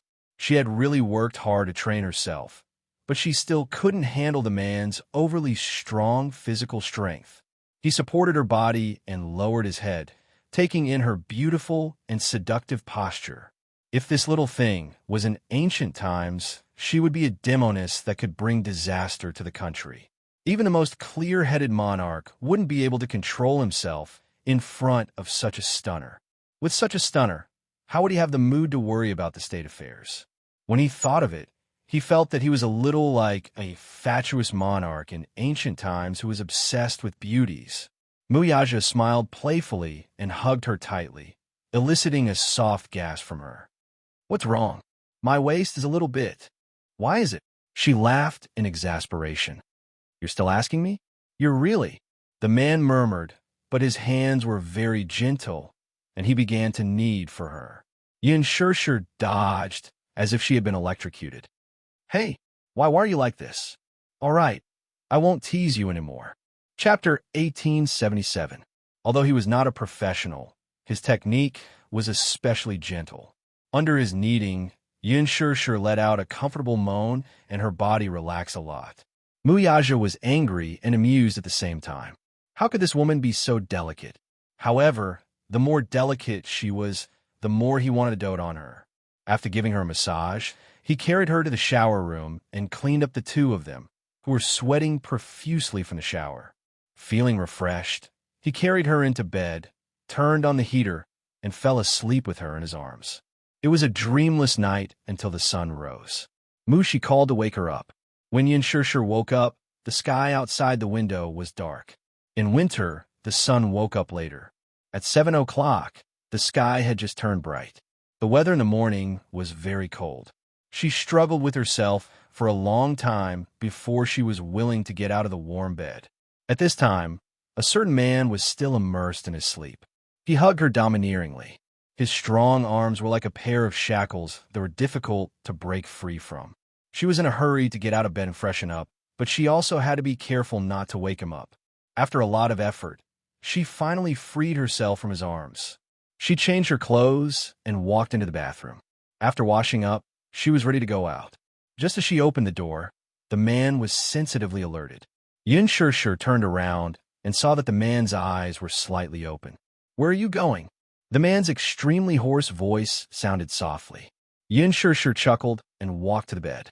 She squatted down and gently covered his forehead. "Wifey is going to work. Darling, sleep a little more." "So early?" Muyaja was a little dissatisfied. He woke up from his sleepiness and covered the back of her hand. There was a dangerous look in his eyes. "Why are you going to work so early?" "And I have to rush for an event. My schedule is quite full today, so I might be a little late when I come back." Muyaja narrowed his eyes. Qingzhou, that D*MN vampire. This little thing's body was so weak, yet he could not bear to torture her. Yet, he made her schedule so full. "Courting death. I heard that the movie you starred in did well at the box office." "Yes, that's why I received a lot of notices." He had already signed several contracts. Muyaja's gaze became increasingly dangerous. This Qingzhou really deserved to die. Could it be that he turned a deaf ear to his words? Taking advantage of his absence, he arranged such a full schedule for his woman. Yin Shirshir didn't know what he was thinking. After being affectionate with him for a while, she hurriedly went out. As soon as she left, Muyaja picked up his phone and called Qinzhou. Qinzhou had just woken up, too. As soon as the call connected, Muyaja's voice, which was laced with anger, came through. "You've arranged so many jobs for my woman, and she's always back in the middle of the night. Have you considered my feelings when you make her so busy?" Qinzhou woke up immediately. It was early in the morning, and the big boss was really full of resentment. Muyaja snorted coldly. "It seems that you've turned a deaf ear to my words. I've already made the arrangements. Although Sure is busy now, I've already informed the crew that she can leave after filming. There's no need for her to stay on set. It was already 1 o'clock when she came back yesterday." Chapter 1878. His infuriating tone made it easy for a man without a family to speak without feeling any pain. Muyaja was even more displeased. "I don't like it when she leaves early and returns late. It's so tiring. As for the rest, you can do as you deem fit. I'll see how you perform." Without giving him a chance to explain further, he hung up the call. Qinzhou stared at the phone screen with his mouth agape. His whole person was in a mess. "What is this? What a domineering CEO," he muttered and looked at the time. It was past 8 in the morning, which was indeed very early. The weather was still very cold at this time. No wonder this big boss was angry. His heart must be aching to see his wife rushing to work early in the morning. He sighed and held his forehead. It seemed that the schedule had to be adjusted again. Yin Sure had 2 jobs in the morning, so she rushed through them like a flying person. She bitterly grabbed a lunchbox and flew to the TV station to participate in a program recording. On the way, there was a traffic jam on the Outer Ring Highway. Yin Sure picked up her phone and prepared to watch the complete movie of The Green Apple. She did not have the chance to watch the movie after the post-production was completed, so she did not know how the overall effect of the movie was. Her assistant copied the movie to her phone, and while the traffic was busy, she watched it with relish. Romantic music, exquisite post-production rendering, thrilling plot, tear-jerking sadomasochistic love. Yin Sure was engrossed in watching the video. She held the phone in her hands and was engrossed in it. It must be said that the effect was very different from what she had expected. Filming on the set was actually very boring. She had to read her lines and walk according to the script. She could not see her own expression at all, so the framework was rigid. In this aspect, Lin Fengtian was very strict. He had a good grasp of the movie, so, in the script, be it her expression or lines, she had to act according to his design. She was almost like a worker, completing all the targets in an assembly line and completing the work. After filming, Yin Shure's heart was pounding. When it came to acting, it was actually quite different from a movie. In the past, when she watched movies, she would always be so immersed in the touching scenes. Tears would immediately flow out of her eyes. However, when acting, no matter how heart-wrenching the scene was, it was very difficult for her to immerse herself in the feelings. Sad emotions needed to be repeatedly brewed. When she really could not squeeze out tears, she would shut herself in a quiet little dark room and constantly imagine sad things. With sad music, she could grasp that feeling and return to the set to continue. However, after excellent post-production, the movie was different. When the scene came out, it was clearly a joyous scene during the filming. But in the movie, when the bridge was played, coupled with the heart-wrenching BGM, sadness filled everyone's hearts. Especially at the end, Yin Sure found it hard to control her sadness, and tears burst out of her eyes. When Mushi saw this, she did not know whether to laugh or cry. Sure, why are you so disappointing? How could she cry while watching her own movie? I really admire you. Yin Sure said awkwardly, because it's very touching. Chapter 1879. Yin Sure broke into a smile through her tears. Actually, I didn't notice it when I was acting, but when I watched it after the post-production, this kind of sad emotion came out without any brewing. When other people watch their own movies, they laugh as they finish watching them. They even feel embarrassed after watching them. You, on the other hand, actually cried while watching it. Mushi changed the topic and praised sincerely. Sure, your acting is really good. Do you still remember? Before the movie was released, many people doubted you, humiliated you, and looked down on you. But now, you've proven yourself with your capabilities. Your acting is really good. Yin Xiaochuan's character has been vividly portrayed by you. Don't flatter me. I'm just speaking the truth. How can this be considered flattering? Mushi smiled and then focused her energy again. After a long traffic jam, Yin Shishir finally arrived at the TV station and was almost late. Mushi was so scared that she broke out in cold sweat. The recording of this show was very important to Yin Shishir.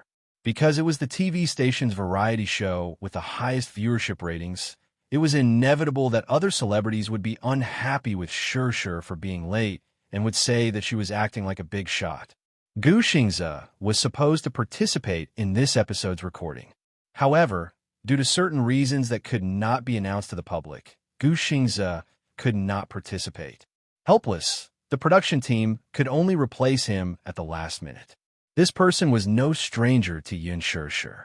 Li Jiuxian. Seeing Li Jiuxian, Yin Shishir was suddenly reminded of the gossip Mu she had told her yesterday. When she thought of how Li Jiuxian was willing to sleep with the producer for the male lead of Lethal Beauty, she felt that this man was really degrading. In the past, she thought that Li Jiuxian's looks were outstanding, his acting skills were not bad, and his temperament was gentle and elegant. She did not expect him to be so unrestrained in private. It was really hard to imagine. Mushi's gossip really destroyed her worldview. What 9 dragons playing with pearls? What deep water bombs?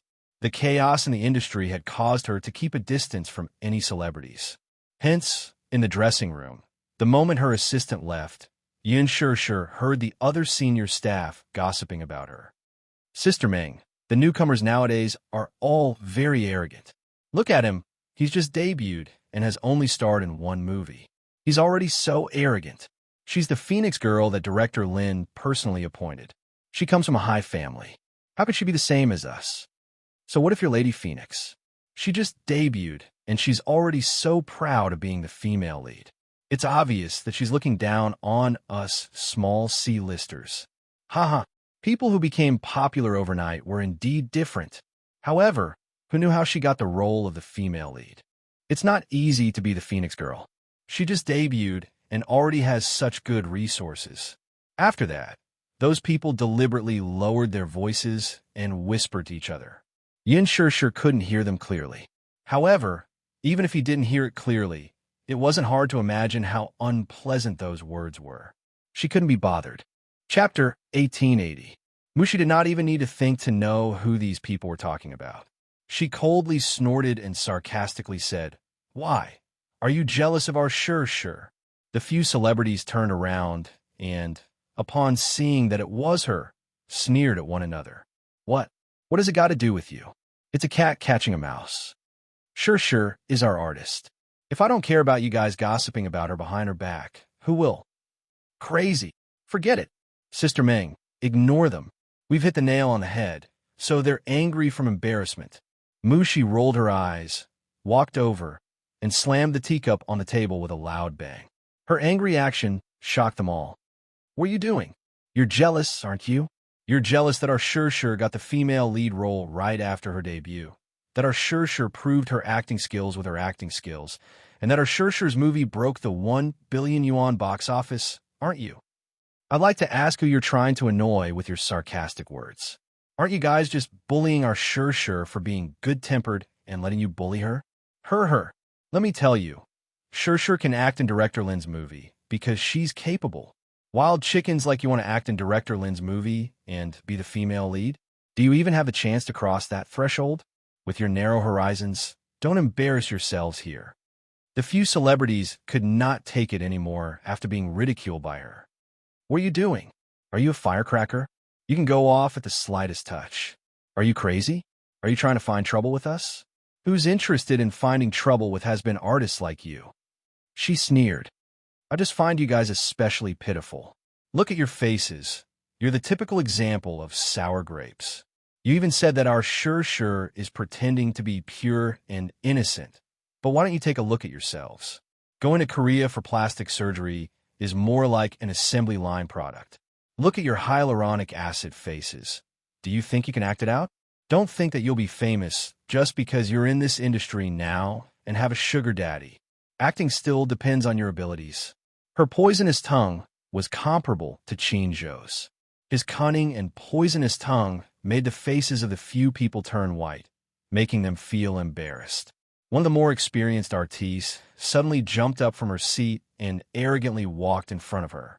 Her exquisitely painted face was like a Barbie doll, and a pair of eyes stared fiercely at her, as if she wanted to eat her up.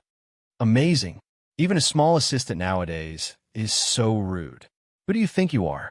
How dare you stand in front of us and criticize us? Are you looking for a beating? Her face was full of menace. Chapter 1881. For someone like you, it's better not to think about entering the entertainment industry. Instead, you should think about how to hook up with a rich and foolish sugar daddy and quickly pursue your dream of becoming a rich man. The artiste whom she was mocking was indeed a bar hostess. After obtaining a sugar daddy, she pestered her way into the entertainment industry and went for plastic surgery to get some resources. She had some fame, but she was only half famous. Even in this variety show, she was only invited by the production team to fill in the numbers. That person's face turned green and white, and she could not spit out a word. It must be said that where there were women, there would be war. Moreover, the entertainment industry was a place where beauties gathered. If one had to use a word to describe it, it was similar to the imperial palace in ancient times. Many artistes were like concubines in the harem. Those who were beautiful would naturally have a bright future.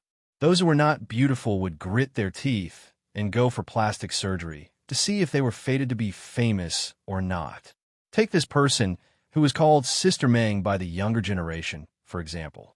She had an angelic face, but she was not fated to be famous at all. She acted in a few shows, but they were neither hot nor cold. Those who had a bleak future were like those concubines who had fallen out of favor in the harem. They were banished to the cold palace and disappeared without a trace. There are even some artistes who, although they were called celebrities, were nothing more than high-class prostitutes. They indulged in a life of luxury and forgot everything.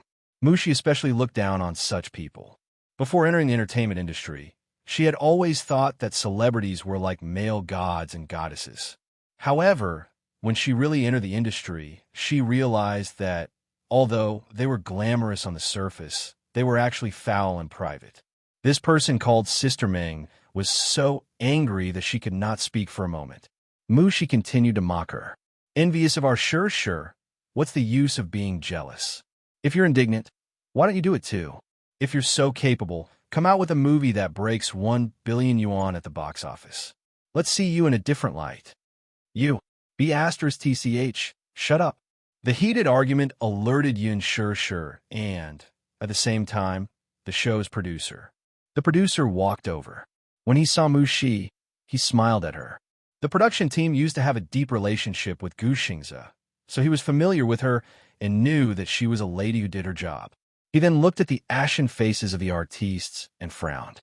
What are you doing? What's going on? Producer Lee, it's like this. Mushi explained to them what had happened earlier. Sister Ming panicked and opened her mouth to explain. Producer Lee waved his hand and interrupted her. Backstage, there's so much media waiting for you, and you're still arguing? What? What a bad temper. Wu Mungjie, I'm warning you. If you still want to go on the show, shut your mouths. Otherwise, don't say that I didn't warn you if you don't perform well and get humiliated in front of the public. With that, the producer gave a few more instructions to Mu Shi before turning around to get busy. Wu Mongjie was so angry that her chest heaved up and down violently. She had nowhere to vent her anger, so she said sarcastically, having a background is really different. Even the producer is taking such good care of you. Bitch, if you have the ability, you should do the same. Wu Mongjie felt suffocated and uncomfortable all over. She glared at her fiercely and left the dressing room in her high heels. A few of his followers immediately chased after him. Chapter 1882. Yin Sure was dumbfounded at the sight. Seeing her dazed expression, Mushi asked in confusion, Sure, what's wrong? Why do you have such an expression? You're so strong. I didn't expect you to have such a sharp tongue. She stuck out her tongue. not knowing whether to laugh or cry. What? I've been with Chinjo for so long, so I naturally have to practice my glib tongue. Thank you for defending me, but there's no need to be calculative with these people. Sure. It's not that I'm being hypocritical, but you'll never know the consequences of angering these people. You're well-mannered, but they're brainless. Can you be calculative with them? Mushi did not fully understand. You're just an assistant. To be honest, in this society, the strong preys on the weak. The fact that they can become famous means that they have some power behind them. If you really go head-on with them, you might end up hurting yourself. She understood that Shur was saying this out of concern for her. Indeed, she had lost her rationality because she was too angry earlier. Just thinking about it made her shudder. These artiste financiers were quite powerful. If she went back and filed a complaint, she did not know how they would deal with her behind her back. She was different from them. She didn't have a strong backing. She smiled guiltily. I'm sorry, Shur. I wasn't rational enough. Thank you for your concern. She was especially grateful for Yun Shur's kind reminder. It's fine, but don't worry. Yun Shur changed the topic and smiled evilly. In the future, just leave such people to me. Since they said that she used underhanded means to climb up the ranks, she might as well let them see what kind of underhanded means she had. Those words just now had angered her. However, due to her etiquette, she did not show her displeasure on her face. When she returned to the dressing table, she received a new message on her phone. Muyaja, when will it end? Yun Shur replied. Filming ends at 4 p.m. Half a minute later, a reply came. Which TV station? I'll pick you up. It was just a simple sentence, but it was filled with love and sweetness. Yun Shur smiled and replied briskly. Yasin TV station. Generally speaking, a variety show's broadcast duration was only around 90 minutes, but in reality, the recording process was extremely long. After the 4-hour-long recording ended, Muyaja had already rushed to the underground parking lot and was waiting quietly. Yun Shur appeared on time. After getting into the car, she hugged his shoulder and planted a kiss on his cheek. Hubby, you've worked hard. It was a warm nickname, but it was Muyaja. His thin lips couldn't help but curve into a doting arc. Are you hungry? He asked gently as he gazed at her face with watery eyes. Yun Shur rubbed her deflated tummy and grumbled. Of course, I'm hungry. I just ate a little for lunch. What did you eat? Lunch. Yun Shur had an indescribable look of resentment on her face. I took a few bites and rushed to the next trip. Why are you in such a hurry? You have to eat your fill for lunch. Because I'm afraid that I won't be able to make it in time for the recording. If you can't make it in time, let them wait. In the future, you're not allowed to work without a full meal. It's easy to get stomach problems from hunger. Such a domineering tone was his usual style. Yun Shur didn't know whether to laugh or cry. Chapter 1883. Muyaja rubbed her fringe lovingly and tucked a strand of hair that had fallen to the corner of her eyes behind her ear. Where do you want to eat tonight? Yun Shur licked her pink lips and suddenly suggested. Why don't we go for Western food? I suddenly feel like eating fried steak. Okay. The car slowly drove out of the parking lot.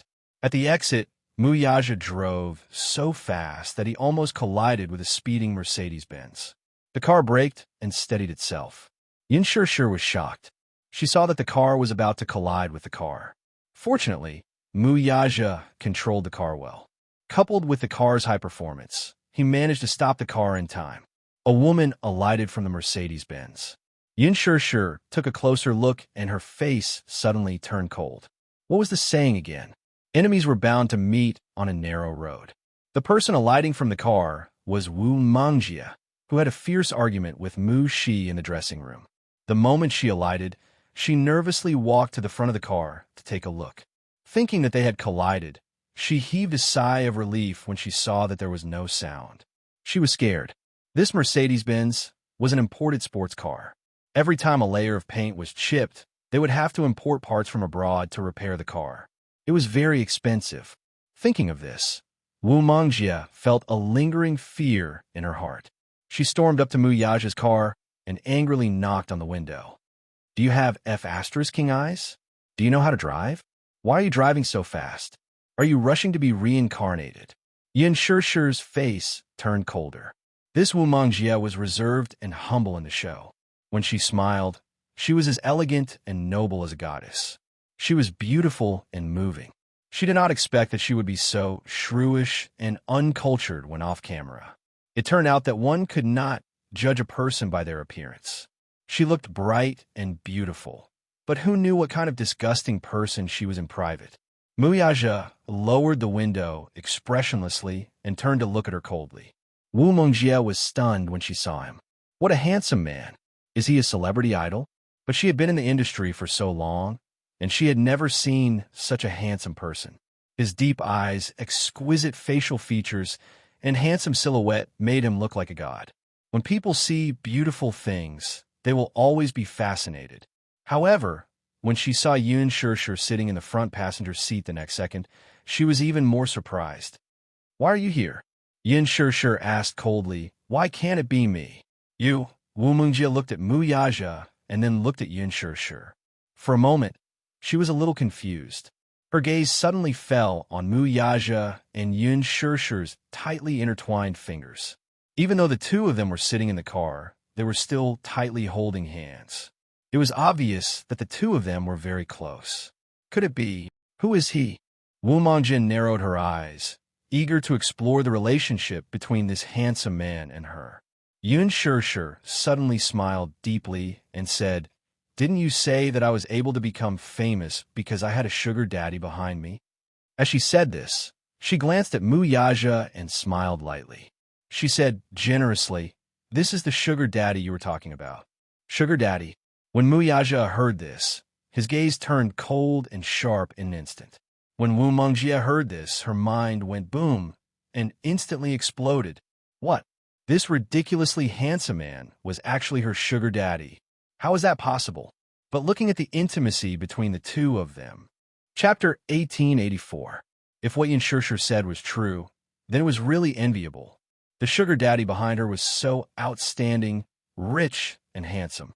Compared to her previous sugar daddies, they ranged from their 30s to their 50s.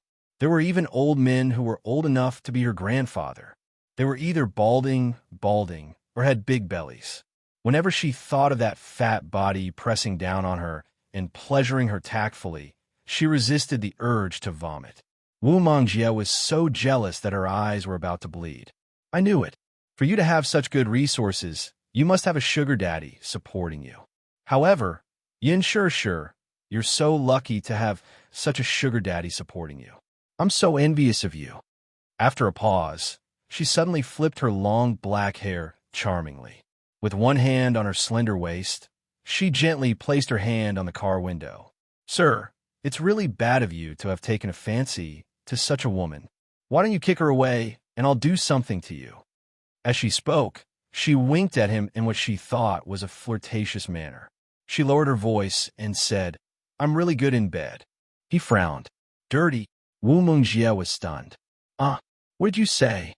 Muyaja ordered expressionlessly, "Take your dirty hand away." After that, without waiting for her to react, he pressed a button to roll up the car window. Wu Mongjie was caught off guard, and her hand was caught by the car window. She yelped in pain. Muyaja stepped on the accelerator, and the car sped away, almost brushing against her body. She was hit hard by the speeding car, and she fell to the ground with a face full of mud. Wu Mongjie stood up and stomped her high heels angrily. What kind of person is he? He's blind to have taken a fancy to that kind of white lotus. As she said that, she still felt that it was a pity. If she could have such a handsome sugar daddy, she would wake up laughing in her dreams. Who was that woman just now? After the car drove out of the car park, Muyaja asked plainly, "A C-list celebrity."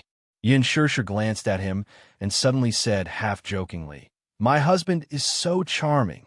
Someone actually dares to openly seduce you in front of me. Tell me, should I be angry? She can't compare to you. Not even a hair on your head." Muyaja obviously didn't like her joke. He pinched her hand so hard that it hurt. "Hey, you can't take revenge on me like this." Yin Shishir protested softly. "Did she bully you? If she bullies me, are you going to stand up for me?" Yin Shishir said with a smile. Muyaja frowned, but he didn't seem to be joking with her. "Answer me, did she bully you?" Hubby, you're so stupid. It's obvious that your wife is being bullied outside. She scolded me for a long time in the makeup room. I don't like her. After a pause, she said aggrievedly, she's also an artist under Huan Yu. Hubby, your wife is being bullied outside. Are you going to stand up for me? Muyaja was speechless when he heard that. As the lady boss of Huan Yu, you're actually being bullied outside by an artist under your management. What should I say about you? Yin Shishir was silent. Since when was she the lady boss of Huan Yu? Oh, that's right. Her husband was the big boss behind Huan Yu. In that case, wouldn't she be the lady boss of Huan Yu? Equals underscore underscore equals. Chapter 1885. Yin Shishir poked her fingers in embarrassment. Muyaja caressed her lowered head and snorted. She doesn't have eyes. I'll issue a blacklist order tomorrow to freeze her. Yin Shishir was amused by his protective attitude. She clapped her hands and cheered, Hubby is mighty. How shameless. Yin Shishir suddenly clenched her fists and said, Don't wait until tomorrow. Let's do it tonight. I didn't want to be calculated with her, but this TCH actually seduced my hubby right in front of me. I can't take it until tomorrow. Muyaja, he suddenly smiled. All right, I'll blacklist her tonight. Even he himself didn't realize how much he indulged and doted on this little woman. Hubby is the best. All right, don't be unhappy. Let's go for dinner now. Okay. Yin Shishir nodded in joy. Her phone suddenly rang at this moment. She picked it up and glanced at the screen. It was a call from her father. When the call connected, she heard Yin Yeching's uneasy voice from the other end. Shishir, where are you now? Are you busy? Dad, I'm about to go for dinner. I just finished work. Come to the police station on Shifeng Road now. His voice was extremely hoarse. Usually, when he heard that she had just finished work, he would ask about her well-being. No matter how important the matter was, he would ask her to have dinner first. However, today's Yin Yeching's tone was extremely urgent. Yin Shishir was stunned. Police station? Dad, what happened? I don't know what's going on either. I just received a summons from the police station and just arrived. Come over right now. Okay. After hanging up, Muyaja seemed to have detected something unusual about this call. He asked curiously, what's wrong? Dad wants me to go to the police station now. It seems to be something important. Police station? Muyaja frowned in surprise. Where's the police station? Shifeng Road. All right. Muyaja turned the car around and sped towards Shifeng Road. By the time they reached the police station, Yin Yeching was already sitting on the bench. He was fidgeting uneasily as he rubbed his palms together. It was apparent that he was at a loss as to what to do. Yin Shishir walked over, put her hand on his shoulder, and asked with concern, Dad, what's wrong? Yin Yeching raised his head and looked at her face. He wanted to say something, but stopped himself. When he turned around, he saw Muyaja, who had parked his car, slowly walking in. Hello, uncle. Muyaja called out politely. Yin Yeching hurriedly nodded his head and curled his lips into a smile. But no matter how hard he tried, his expression remained ugly. Sure, the police station called me and said that there's a corpse they want me to identify. I was shocked when I heard it and thought that something had happened to you. When I rushed to the police station, I was told that the corpse had been dead for a long time. I don't know what's going on. Yin Shishir was stunned. A corpse? Yes. Yin Yeching nodded, his throat moving a little. I heard that a fisherman found it when he was out fishing. At that time, the corpse was already badly decomposed, so it was impossible to identify its face.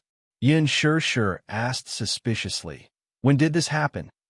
Chapter 1886. The body was salvaged half a month ago. However, because the decomposition was too serious, the autopsy report has been delayed and has not been released. Yin Shishir and Muyaja looked at each other suspiciously. Since there's no autopsy report, the identity shouldn't be confirmed yet. Has the DNA test been done? Yin Yeching shook his head blankly. We don't know yet. Then, how did the police contact us? Yin Shishir was even more suspicious. Since the identity of the body hasn't been confirmed, why did the police summon us to the station? Yin Yeching's lips suddenly trembled violently. His voice was hoarse and the fear in his eyes magnified. Because after the investigation, it might be someone from our family. Sure, You should know that your mom, Li Qin, hasn't she been missing for a few months?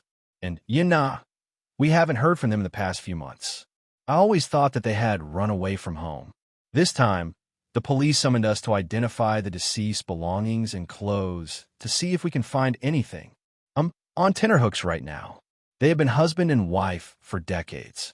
Yin Yeqing once hated Li Qin to the core, but it was impossible to say that he did not have any feelings for her. Previously, he and Li Qin had a huge quarrel and even proposed a divorce. Even if they were to get a divorce, she would still want half of the family assets. Yin Yeqing hated her for being too mean to Shi and being a bully, while Li Qin hated him for being biased toward Yin Shi and not caring about his biological daughter.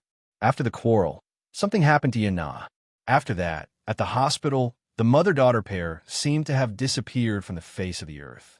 He had thought of calling the police, but on second thought, there was no bad news after being missing for so many days. They probably ran away from home. Thinking that dirty linen should not be aired in public, Yin Yeqing sighed. Husband and wife parted on good terms after all. Since Li Qin had left the house with Yin Na, then so be it. At least, he could have some peace. Hence, he did not make a fuss about it. At that time, he still harbored some hatred toward Li Qin. But this morning, the police suddenly called and asked them to identify a corpse. Yin Yeqing was baffled and puzzled. What corpse? The police officer asked. There are 2 missing persons in your family. One is your wife, Li Qin, and the other is your daughter, Yin Na. They've been missing for so long. Why didn't you report them? Do you know where the 2 of them went? Yin Yeqing claimed that he had no idea. The officer laughed and gave a general account of the incident. He said that a fisherman had disturbed a highly decomposed corpse when he was out fishing. He heard that the corpse was salvaged from the waters of East Harbor. From the preliminary autopsy results, it was suspected that it was a homicide, so he was asked to identify the corpse. Furthermore, Yin Yeqing was also listed as a suspect because he did not report his wife and daughter missing for so many days. Yin Yeqing hurried to the police station. Due to an impromptu meeting, it had been delayed until now. He waited for an entire afternoon. Yin Shi's face darkened when she heard this. Chapter 1887. That's unlikely, right? The more Yin Shi listened, the more incredulous she felt. She shook her head and said, Mom and Yin Na have been missing for months. If they were killed, their bodies would have decomposed into white bones by now. How? I've mentioned this before, too. However, the police said that the time of death hasn't been confirmed yet. Furthermore, the body was salvaged from the sea with heavy rocks tied to it. The body was also severely deformed due to the strong water pressure. Therefore, the initial suspicion is that the body sank thousands of meters underwater. Very few creatures can survive at such depths, and the body will take a year or even a few years to completely decompose. After a long period of time, the rope was immersed in the water and the body was slowly washed up by the sea. When it was salvaged, a third of the body was eaten by fishes. It was a horrible sight. Yin Shi felt nauseous when she heard this. So, do we need to identify the body later? She asked. Yin Yeqing nodded solemnly. Yin Shi sighed and sat down beside him. Mu Yaja glanced at the pale-faced Yin Yeqing and turned to pour him a cup of hot water. Uncle, drink some water. You don't look good. Yin Yeqing thanked him profusely, looking a little uneasy. Mu Yaja sat down beside him and patted his shoulder gently. Uncle, don't be nervous and don't think too much. Yin Yeqing shook his head helplessly. My mind's in a mess right now, so I'm not thinking too much. I'm just wondering who this body belongs to. Could it be Li Qin? Or Yin Na? Yin Yeqing's heart wrenched at the thought of this possibility. There was a saying that even a vicious tiger would not eat its cubs. No matter how disappointing Yin Na was, she was still his flesh and blood. No matter how much he hated her, it was an indescribable pain to see his child die before him. Yin Yeqing rubbed his hands and lowered his head without saying a word. He sat in his seat and appeared to be calm on the surface, but his heart was in turmoil. Memories of Yin Na's innocent and adorable childhood flashed through his mind, especially when she was just born. He held her in his arms, and that kind of tender love and pride. He prayed in his heart that the corpse that was retrieved was not his wife or Yin Na. Although they had done many foolish things in the past, they did not wish for the corpse to be any of them. How could Yin not have mixed feelings? She thought that they had gone missing because they had left home without saying goodbye. Who would have thought that his whereabouts were unknown, and that he might have died in a bizarre manner? Was it fished up from the sea? Yin suddenly raised his head and asked tentatively, Sure, do you hope that the corpse is— I don't. She knew he wanted to ask that, but her answer was that she didn't want to. Yin nodded and smiled in relief. I thought you hated her. Dad, hate is hate. But I'm not so cruel as to kill someone just because I hate them. Muyaja raised his hand to look at his watch.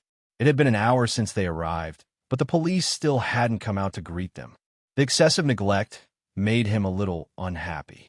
Thus, he dialed the number and walked to the side to give a few instructions. Not long after, the police chief rushed over, looking travel-worn. Chapter 1888. Chairman Mu, how do you do? Why are you here? I'm truly ashamed of my lack of hospitality. The old chief smiled and raised both hands, intending to shake hands with him. Muyaja stood at the same spot with his hands in his trousers. He glanced coldly at the pair of hands that the man had extended to him, but his face remained cold and detached. He had no intention of shaking hands with him. It was as if he was stingy with basic greetings when it came to the old man. The old bureau chief was stunned. His hot face was stuck to a cold butt, and his nose was covered in dust. He was a little embarrassed. He looked down at his hands and realized that his fingertips were stained with dust. He quickly wiped his hands on his clothes and smiled. Chairman Mu, I'm sorry for the neglect. Please don't take it to heart. Only then did Muyaja gently shake his hand. Even so, his fingers did not curl at all. It was just an empty grip for a moment before he retracted his hand. However, the old director was already very satisfied. He was happy to shake hands with the rumored cold and arrogant CEO of Dishing Financial Group in front of everyone.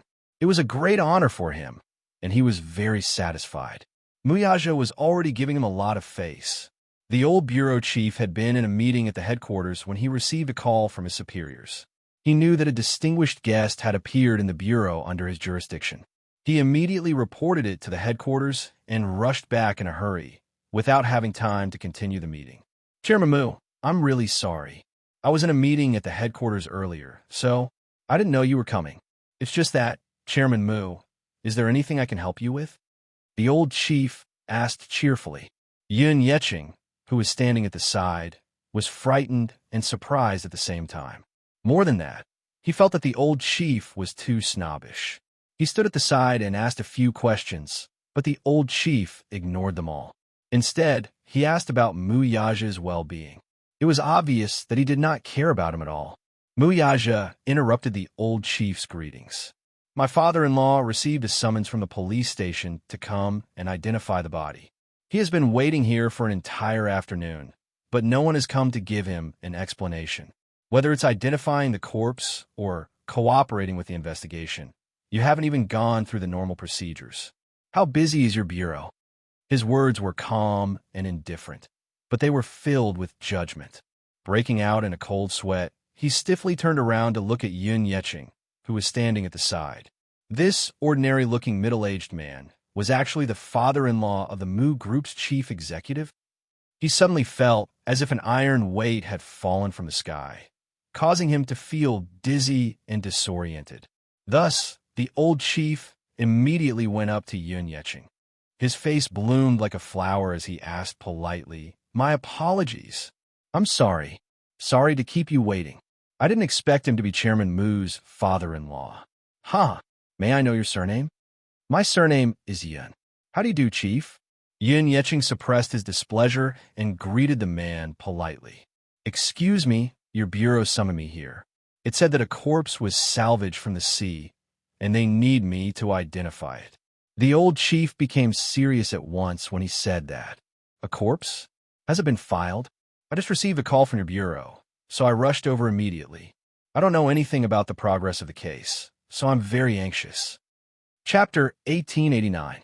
With that, the old police chief led him and Yin to the office. Muyaja followed behind.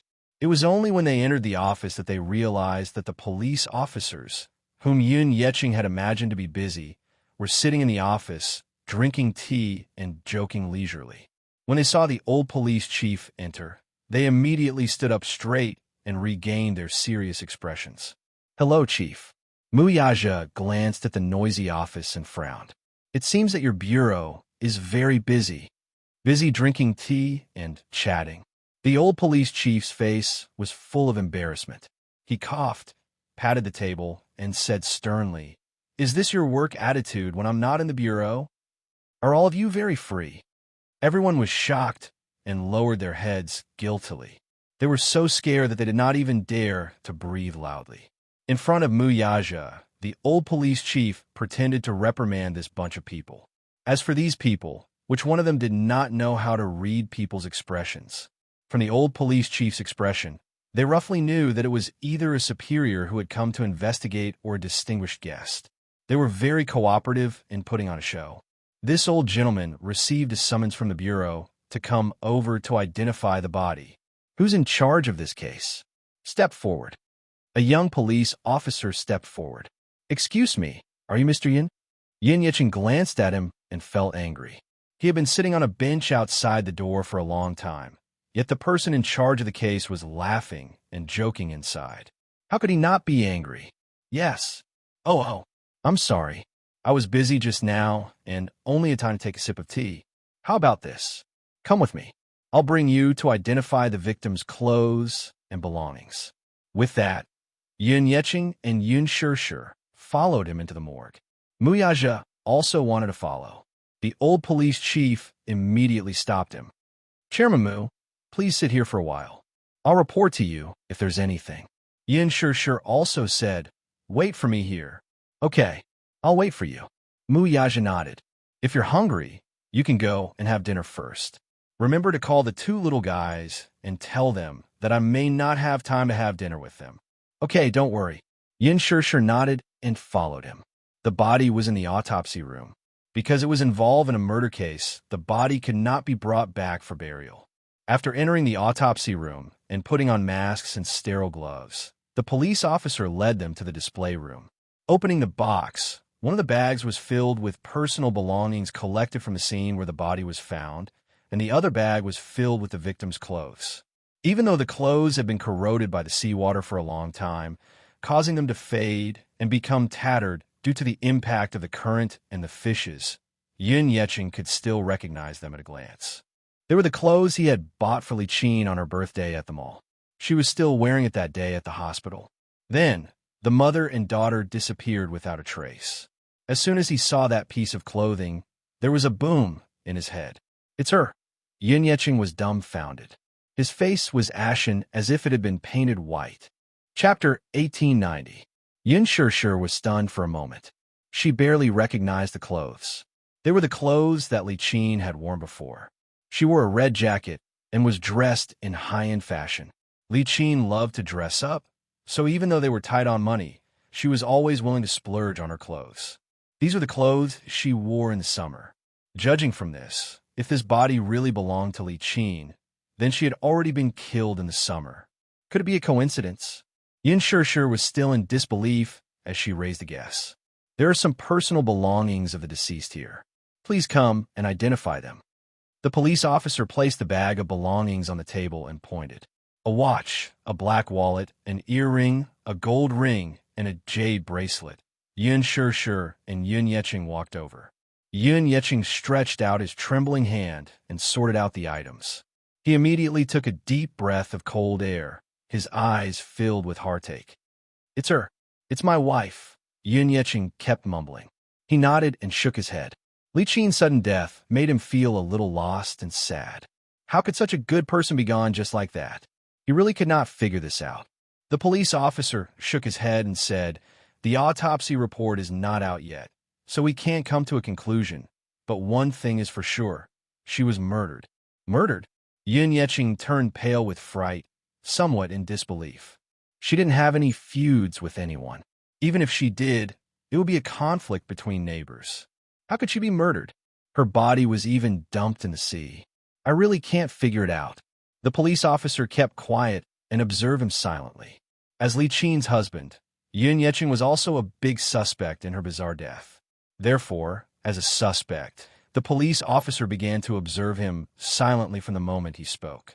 Yun Yeqing did not notice the police officer's careful scrutiny and suddenly made a request. "Can I take a look at her?" The police officer replied, "The body is in the autopsy room. It's not convenient for you to take a look at it now." "Why?" "Because the autopsy is still in progress and the body is highly decomposed." "Are you sure you want to take a look?" Yun Yeqing sighed. "No matter what, we have to take one last look at the person who's gone." Yun Shishir also said, "Officer, sorry to trouble you. My father wants to take one last look." The police officer nodded. On the way to the autopsy room, the police officer suddenly asked, "Your name is Yun Shishir, right?" Yun Shishir was surprised and asked, "How do you know my name?" "First, during the investigation, we will be able to find out the details of your identity. Secondly, the green apple is very popular and has a good reputation. I watched it with my girlfriend a few days ago. Your performance was outstanding. My girlfriend was affected by the movie and cried her eyes out. I don't know how to comfort her." In this tense environment, he said something that was not related to the case to lighten his mood. This way, they could better observe the suspect. As a family member, Yun Shishir was also listed as one of the suspects. Even though the police officer knew that as a celebrity and a public figure, he wouldn't ruin his future with such a thing. Chapter 1891. Yun Shishir, on the other hand, could not calm herself down. She was not in the mood to exchange pleasantries with her, and just brushed her off with a few perfunctory words. When they reached the autopsy room, the police officer took out his key and opened the door. The moment Yun Yeqing and Yun Shishir stepped in, they smelled an extremely pungent smell of rotting corpses. There were a few tables in the autopsy room. On one of the tables was a corpse, but it did not look human at all. The corpse was highly decomposed. Moreover, after being soaked in seawater for a long time and being corroded, it looked like a giant. It was swollen beyond recognition, and its hair seemed to have fallen off. Its face had become extremely hideous. This was not considered disgusting. The most disgusting thing was that after being eaten by a school of fish, the flesh and blood had been separated, and the body was riddled with holes. A large portion of one of its arms had been cut off, and its legs were extremely twisted and crooked. The corpse's clothes were all removed. Because of the autopsy, the chest and stomach had been cut open, and the head had been cut open for samples to be tested. The decomposition was too severe. The smell of rotting corpses was different from that of ordinary creatures. This kind of stench was rather disgusting and nauseating. Amidst the extreme rancidity, there was also a hint of sourness. Yun Shishir held her breath, but she still could not resist the pungent smell. She stood hesitantly at the door. Even though she was wearing a thick mask, she could not resist the smell. She did not know if she would vomit in front of the police officer and Yun Yeqing if she took a few more steps forward. The police officer kindly reminded her from the side, "If you find the smell very pungent, you can stay away." "Is the autopsy ongoing?" Yun Yeqing asked while enduring the pungent smell. The police officer nodded.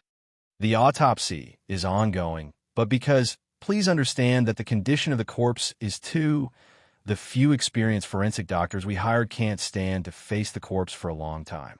Therefore, the autopsy process is very long and has been ongoing for more than half a month." Yun Yeqing frowned. Indeed, one could imagine how serious the autopsy scene was. Yun Yeqing calmed down for a moment and walked toward the autopsy table. Just as he took a few steps forward, he came in contact with the pungent smell of rotting flesh. Unable to bear it any longer, he turned around abruptly and felt a strong wave of nausea. "Mr. Yun, don't force yourself. This scene is really not something an ordinary person can bear." Yun Yeqing waved his hand and walked to the side of the autopsy table. He lowered his head to look at the corpse and its ugly and hideous face. His heart ached, and tears fell from his eyes at once. It's too tragic. He had thought of countless outcomes, but he had never thought that it would be like this. No matter how unbearable Li Qin was, she was still his wife. They had been together for so many years, but one day she appeared in such a pathetic state in front of him. Li Qin, who did this to you? Yin Shishir immediately went up to support him and consoled him. Dad, don't be sad. She's already gone. How can be gone just like that? And to die. Of all the things she shouldn't have done, she shouldn't have died such a miserable death. Tears streamed down Yun Yeqing's face. Of Chapter 1892. Yun Yeqing quickly agreed. Okay. When they reached the interrogation room, the police officer invited the couple in. After taking the documents, he sat down opposite them. Yun Yeqing looked a little uneasy and asked, I'd like to ask. Your question can be put aside for now. I have to go through the process first. Yun Yeqing nodded in surprise. Your wife is called Li Qin. She's 49 years old this year, right? Yun Yeqing nodded. Yes. If she's still alive, she'll be celebrating her 50th birthday soon. May I ask if your wife has any grudges with anyone before this? Yun Yeqing replied, I don't think so. She rarely has any deep grudges with others. Although her character isn't good and she often quarrels with others, I've never heard of her having any deep grudges with anyone. How's your relationship with your neighbors? Yun Yeqing thought for a while. Not really. She's quite sharp-tongued and often quarrels with her neighbors. She's not on good terms with them. Didn't she do anything suspicious before she went missing? Yun Yeqing shook his head. Okay, if that's the case, may I ask? The police officer paused for a moment before probing. How's your relationship as husband and wife? Yun Yeqing sighed and answered truthfully. Our relationship isn't very good, and we often quarrel with each other. She's a very crafty and unreasonable person. Plus, she's probably going through menopause. So, we're always arguing about trivial things. Did you get physical when you quarreled? Yun Yeqing smiled bitterly. Yes, she'll get physical when she's anxious, but I've never hit her. The police officer recorded this on the document and asked anxiously, in that case, your relationship as husband and wife is very bad. You can say that. The police officer asked again, where's the last time you saw her? And when? Yun Yeqing replied, I can't remember the time, but the last time I saw her was in the hospital with my daughter. Your daughter? Yes. At that time, my daughter was in the hospital. Something happened to my daughter, and her face was disfigured. She wanted me to pay for her daughter's treatment. But at that time, I really didn't have any money. So because of this, we had a big fight and divorced. Later, when I returned to the hospital, the mother and daughter were gone. Mother and daughter? A sharp glint flashed in the police officer's eyes. Yes, my daughter, Yana, is also missing. We understand the situation. Your daughter and wife went missing at the same time. Yun Yeqing replied agitatedly. That's what I wanted to ask earlier. My daughter is missing too, but now I don't even know where my daughter is, nor do I know what's going on. He was afraid that Yun Na had also met with misfortune. This time, Li Qin's body was salvaged from the sea, but there was still no news about Yun Na, who he cared about the most. The police officer asked a sharp question. Since the person has been missing for so long, why didn't you call the police immediately? Yun Yeqing was stunned. The police officer questioned him suspiciously. Logically speaking, when your wife and daughter go missing, as a husband and father, you should be very anxious. Chapter 1893. Yun Yeqing shook his head and sighed again. At that time, I had a huge argument with her, and it escalated to the point of a divorce. I had to leave the hospital because of something. When I came back, both mother and daughter were gone. I thought that she had left home because she was disheartened by the marriage. So I really didn't think of this possibility. If I had known, I would have called the police. Who would have thought that she would meet with an accident? The police officer nodded. After understanding the situation, he asked Yin Shishir a few more questions. After taking the statement and taking their fingerprints, Yin Shishir and Yun Yeqing left the interrogation room. Muyaja was outside the door, talking to Yu on the phone. Just as Yin Shishir walked out, Muyaja ended the call. How's the identification of the body? He asked. Yin Shishir shook her head with a grave expression. It's her. She was already very indifferent to Li Qin. To put it bluntly, she really did not feel much when she saw Li Qin's body, but she was still a little dazed. The impact of seeing a person who was originally alive appear in such a hideous state in front of her was indescribable. Hence, This was the only thing she felt. However, Yun Yeqing was different. After all, they had been husband and wife for decades. Being separated by life and death was still an indescribable pain. Yun Yeqing was in a daze from the blow. His mind was still a little muddled as Yun Shishir helped him to the bench. The old chief walked out and reported to Mu Yaja. Then, he asked them to go home first, saying that he would inform them once there was any progress in the case. Yun Yeqing asked, "Can we take the body back? She's already gone, and we want a proper burial." The old chief shook his head and said, "I'm afraid not. Because it's involved in a murder case, I'm afraid we can't bury her before the autopsy report is done. As the case is being investigated, we need to investigate it at any time." Yun Yeqing's eyes were indescribably cold. "All right, then I'll wait for your news." When Yu received a call from Mu Yaja, he found out that a body suspected to be Li Qin's. He frowned and hung up the phone. He sat on the sofa, unable to calm down. "He's dead? How'd he die?" Little Munchkin had completely forgotten that he had something to do with Li Qin's death. However, he had forgotten that Li Qin's death was his doing. It was only natural that he did not remember, because at that time, when he gave that order, his entire mental state appeared to be sick, almost as if he had gone mad. His purest personality had long disappeared, leaving only coldness. Yu himself did not know that his personality was very divided. In front of Yun Shishir, she was pure, kind, gentle, and beautiful. But when she turned around, she was cold and cruel. This was not because she was good at acting. Instead, it was a kind of personality distortion, dual personality. This was inseparable from his complicated childhood. He had been living in a dark world since he was a child. In addition, he was unwell and his family environment was terrible.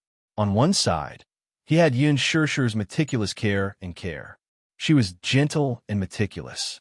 On the other side, Li Qin and Yun Na were viciously torturing and abusing them. It was inhumane torture and oppression.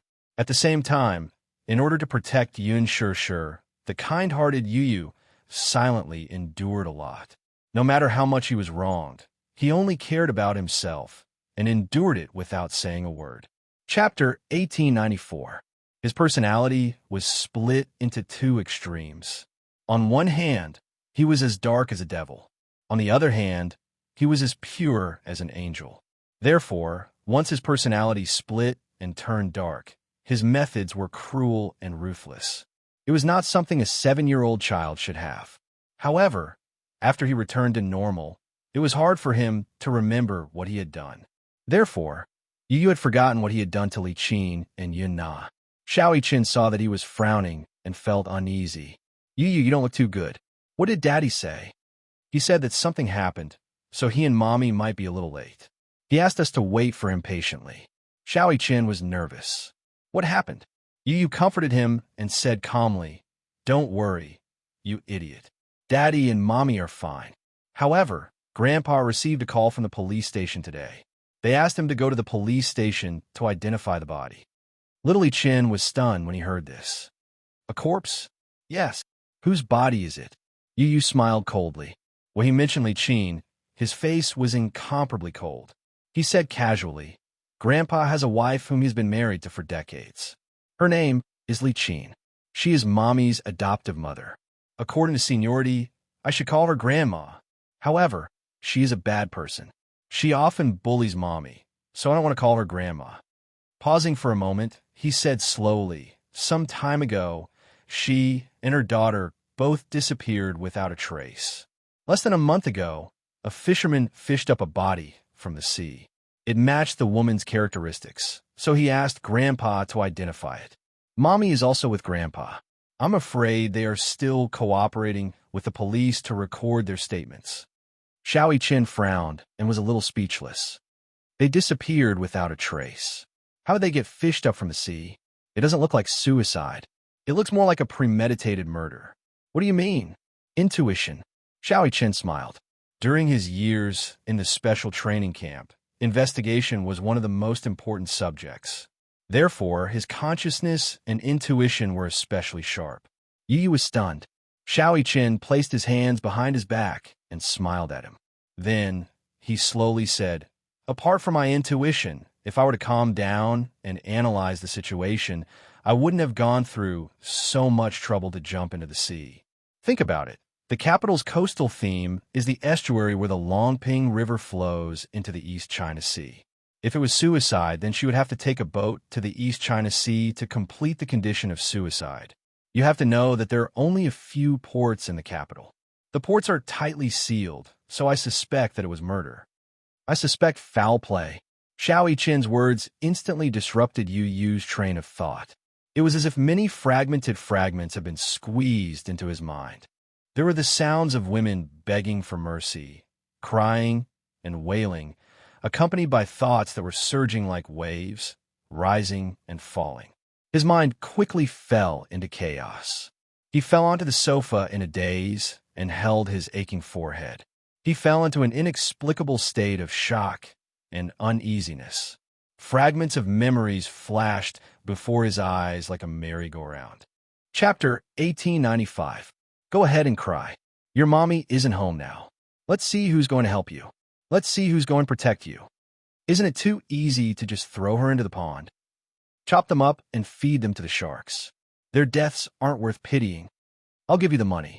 You deal with the people. Do you understand? Agent Lee, give him the money. You, don't be blinded by hatred.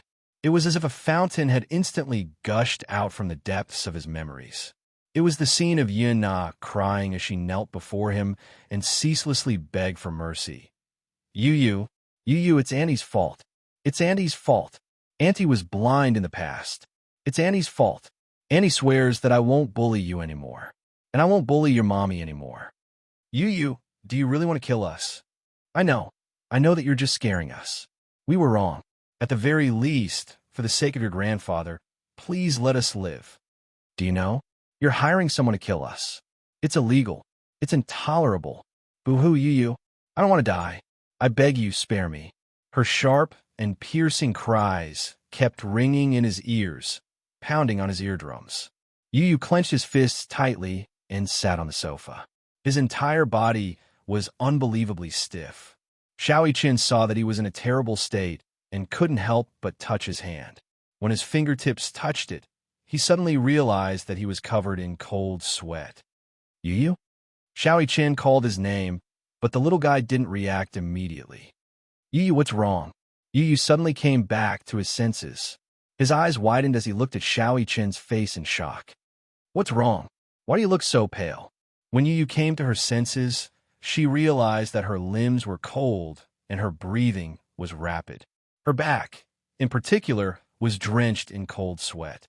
I think I killed someone. He suddenly gripped his arm tightly, his brows furrowed. The memories of breaking through the seal of dust repeatedly stimulated him, reminding him that he had once given a very cruel order. Did you know? You're hiring a hitman. It was against the law. This was intolerable. Yu stood up abruptly from the sofa. The sudden movement startled little Yiqin, who was a little restless, and he quickly got up from the sofa as well. What did you just say? Xiao Yiqin was a little confused. You said you killed someone? I need to go out for something. As she spoke, Yu took out her phone and dialed Lee Hamlin's number. Agent Lee, come and pick me up. Yes, President Yun. Yu walked to the entryway, took a jacket, put it on, and was about to leave. Mu Yiqin hurriedly chased after her. Yu, where are you going? Yu turned around and reminded her, be good and stay at home. If Daddy and Mommy ask about me when they come back, cover for me. After she finished speaking, she slammed the door shut, leaving Xiao Yiqin standing there in a daze. Xiao Yiqin was dumbfounded. Then, she hugged her arms angrily and said angrily, what the hell? You left me alone at home and went out to fool around by yourself for no reason at all. I hate you the most. Chapter 1896. However, out of consideration for Yun Shishi's feelings, he did not reveal too much of his heartache. In the past, when the Yun family was still considered to be prosperous and respectable, the couple was very loving and respectful to each other. Perhaps because they did not have to worry about food and clothing, Li Qin was very obedient to Yun Yeqing. Therefore, even when Yun Yeqing wanted to adopt Yun Shishi, Li Qin did not stubbornly object. After a few arguments, She agreed to it. However, she was not her biological child after all. Moreover, her original intention was to adopt a boy. Hence, her attitude toward Yin Shishir was very bad. Later, when the Yin family went bankrupt, Li Qin thought that she would have to live a life of hardship with Yun Yeqing after a few years of glory and wealth. There was a saying that went, "Poor couples have 100 sorrows." This saying was not wrong at all. When they were rich, they could easily buy a branded coat that cost tens of thousands. When they were poor, daily necessities like rice, oil, salt, soy sauce, vinegar, and tea became luxuries. After the bankruptcy, the family was at their wits' end.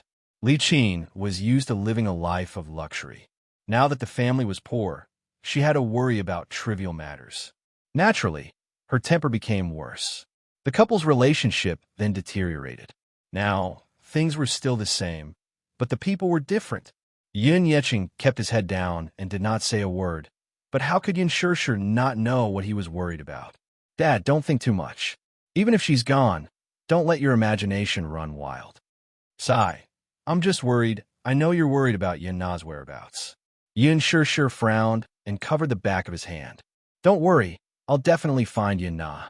Her mother is gone, and we don't know where she went. Could she have met with an accident, too? That police officer just said that Li Qin was killed by someone. So where is Yin Na now? How can I be at ease now that we don't know whether she's dead or alive? Yin Shishir's expression was grave.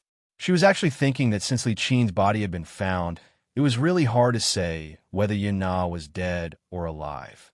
She had a feeling that Yin Na had also met with an accident. Hence, she did not know how to comfort him when he let his imagination run wild. She could only tell him not to think too much. When they reached home, Yin Shishir realized that little Munchkin was gone.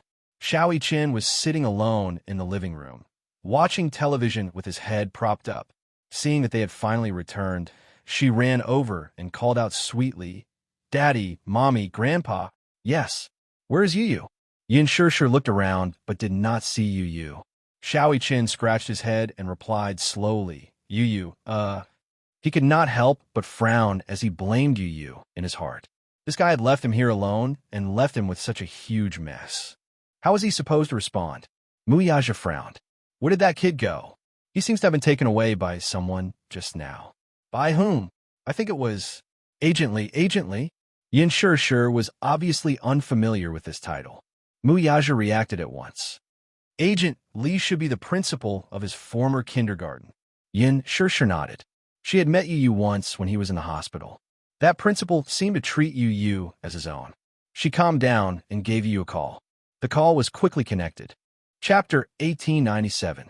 Yu replied, Mommy, I'm sorry. The principal said that he wants to treat me to dessert, so he won't do it again. It's already so late. Mommy will be worried. Okay. Yu coaxed her with a cheeky smile. Mommy, I'm not a child. Don't worry. After I finish the dessert, the principal will send me home safely.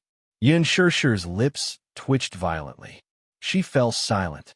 A 7-year-old child said to her, I'm not a child. No matter how she heard it, it sounded strange. Okay, don't play tricks with me. If you don't want Mommy to worry, remember to come home early. Don't be playful. You have to be polite outside. I know. Mommy, don't worry. After hanging up the phone, Yin Shishir carried Xiao Yiqin and asked gently, Baby, are you hungry? Mommy is late. As compensation, what do you want to eat? Mommy will make it for you. Xiao Yiqin shuddered when he heard this.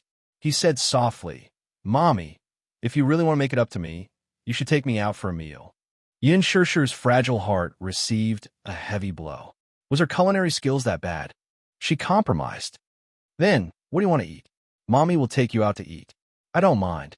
Mommy, why don't you ask for Grandpa's opinion? Xiao Yiqin will eat whatever Grandpa wants to eat. The little guy's thoughtfulness made Yin Yeqing smile knowingly. The gloominess that had accumulated in his heart dissipated a lot. He took Xiao Yiqin from Yin Shishir's arms and could not help teasing him. Xiao Yiqin is so sensible. If Grandpa eats cornbread, will Xiao Yiqin eat it too? Of course. Whatever Grandpa wants to eat, Xiao Yiqin will treat him. Xiao Yiqin patted his waist bag and giggled. Xiao Yiqin has a lot of money on him. Hee. Yin Yeqing, on the other hand, was amused by his son's words. He caressed the boy's little head lovingly and could not bear to part with him. The atmosphere was joyous and harmonious. Yu sat in the front passenger seat and fiddled with the child's safety seat in disgust. She said mercilessly, "Don't install this thing in the future. It's uncomfortable." Lee Hamlin fell silent. Director Yun, as a child seat is a must. Otherwise, if the traffic police stop me, I will be criticized and educated. Yu looked at the sky. Lee Hamlin regained his composure and asked, "Director Yun, what can I do for you this time?" Yu pondered for a moment and said slowly, "Today, the police summoned my grandfather and mommy to the police station. They said that there is a corpse that needs to be identified." Hearing this, Lee Hamlin was very sharp. He suddenly realized something, and his face suddenly darkened. Yu turned to look at him and said, "Help me contact the police. I want to see the autopsy report." "Which police station is it?" Yu shook his head. He did not know which police station it was. Since it was salvaged from the sea, the East Harbor branch should have a file on it. "Don't alert the enemy. I have some connections in the police station. It shouldn't be difficult to get a copy of the autopsy report." As Lee Hamlin spoke, he noticed that Yu's face was shockingly pale. His gaze fell on his hands on his knees. Even his fingertips were trembling. It was obvious that he was extremely uneasy. "Director Yin, what's wrong?" Lee Hamlin asked with concern and heartache. "Agent Lee, I'm scared." Chapter 1898. Yu's shoulders curled up slightly. "I think there's something dirty on my hands. I'm scared. I'm scared that if Mommy finds out about this, she'll hate me and be scared of me." He knew very well that he had only given the order and that he did not kill Li Qin and Yun Na with his own hands. However, Li Qin and Yun Na's deaths were caused by him. He was not afraid of killing. What he was afraid of was that once his hands were stained with sin, he would never be able to wash them clean. What he was afraid of was that he would become a sinful person, a person that his mommy feared and was disappointed in. Back then, the reason why he wanted to kill Yun Na and Li Qin was because he found out from Li Dongxiang that Yun Na had secretly framed his mommy. He was so angry that he wanted to send those two women who had committed the most heinous crimes to hell. However, when he came back to his senses and calmed down, he realized that he had been blinded by hatred at that time and had lost his rationality. He did not regret what he had done. In this world where the strong preyed on the weak, only by becoming stronger could he protect the people he loved. However, he was afraid that his mommy would hate him because of this. What would happen if his mommy found out? Paper could not wrap fire. He did not dare to imagine how disappointed and cold his mommy would be if she found out that he was the culprit behind this matter. In his mommy's world, she was so innocent and yearned for an ordinary and peaceful life. However, if she found out that her most beloved and obedient son had his hands stained with blood, Yu was so shocked that he took a deep breath. Lee Hamlin's heart ached as he held his hand tightly. "President Yun, don't worry. I'll take care of this matter for you." He comforted him again and again, but Yu still could not help but stiffen. His shoulders, especially, could not stop trembling. It was obvious that he was afraid from the bottom of his heart. Lee Hamlin made a phone call on the way back. Then, he drove Yu back to Leji Holdings headquarters. In the office, he poured Yu a glass of Coke. Yu suddenly looked up and held his arm tightly. "Agent Lee." Lee Hamlin raised his eyebrows patiently and looked at him with a gentle smile. "Please tell me, have you killed anyone before?" Lee Hamlin frowned and fell silent. Yu's bright and deep eyes looked at him quietly. His eyes were filled with complicated emotions, helplessness, and curiosity. At this moment, Yu had lost his usual composure and calmness. He looked at his father helplessly, like an innocent and naive child who had done something wrong. He felt extremely guilty. Lee Hamlin smiled and shook his head. "I've never killed anyone." Yu's heart skipped a beat, and she felt even more uneasy. He suddenly asked in a low voice, "Let me ask you, is killing someone an unforgivable evil?" "Yes." Lee Hamlin blinked his eyes and said bluntly, "Director Yun, according to the logic of ordinary people, no one has such supreme power, much less the right to take away anyone's life. Yu fell silent. There's nothing wrong with that matter. You're the one at fault. What do you mean? Li Qin and Yun Na are greedy and insatiable. They hurt your family. To you, this is an unforgivable crime. They ended up like this because you're stronger than them. There's nothing wrong with a person being strong. Chapter 1899.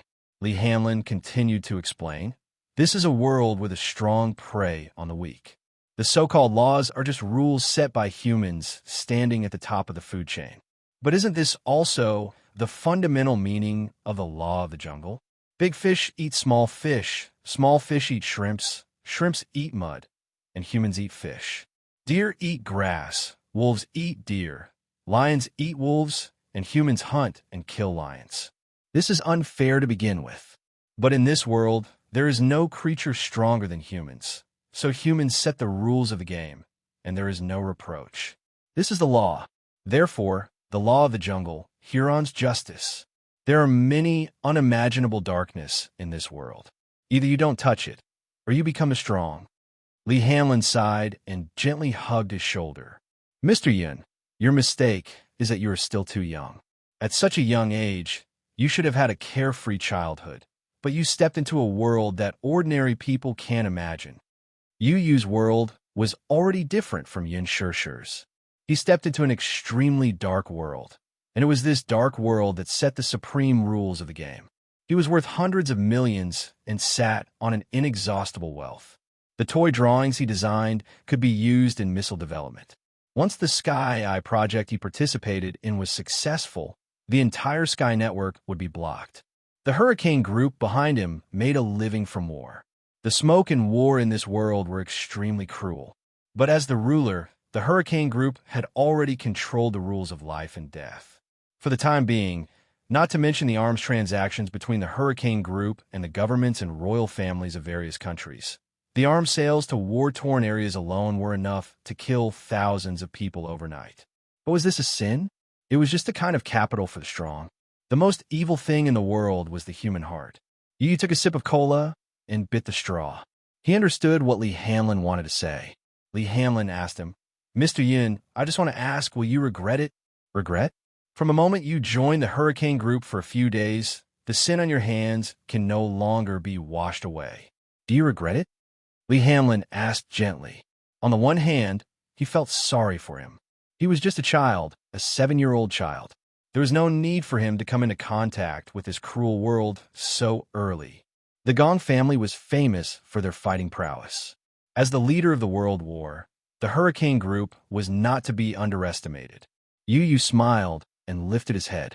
The confusion and uneasiness in his heart were swept away.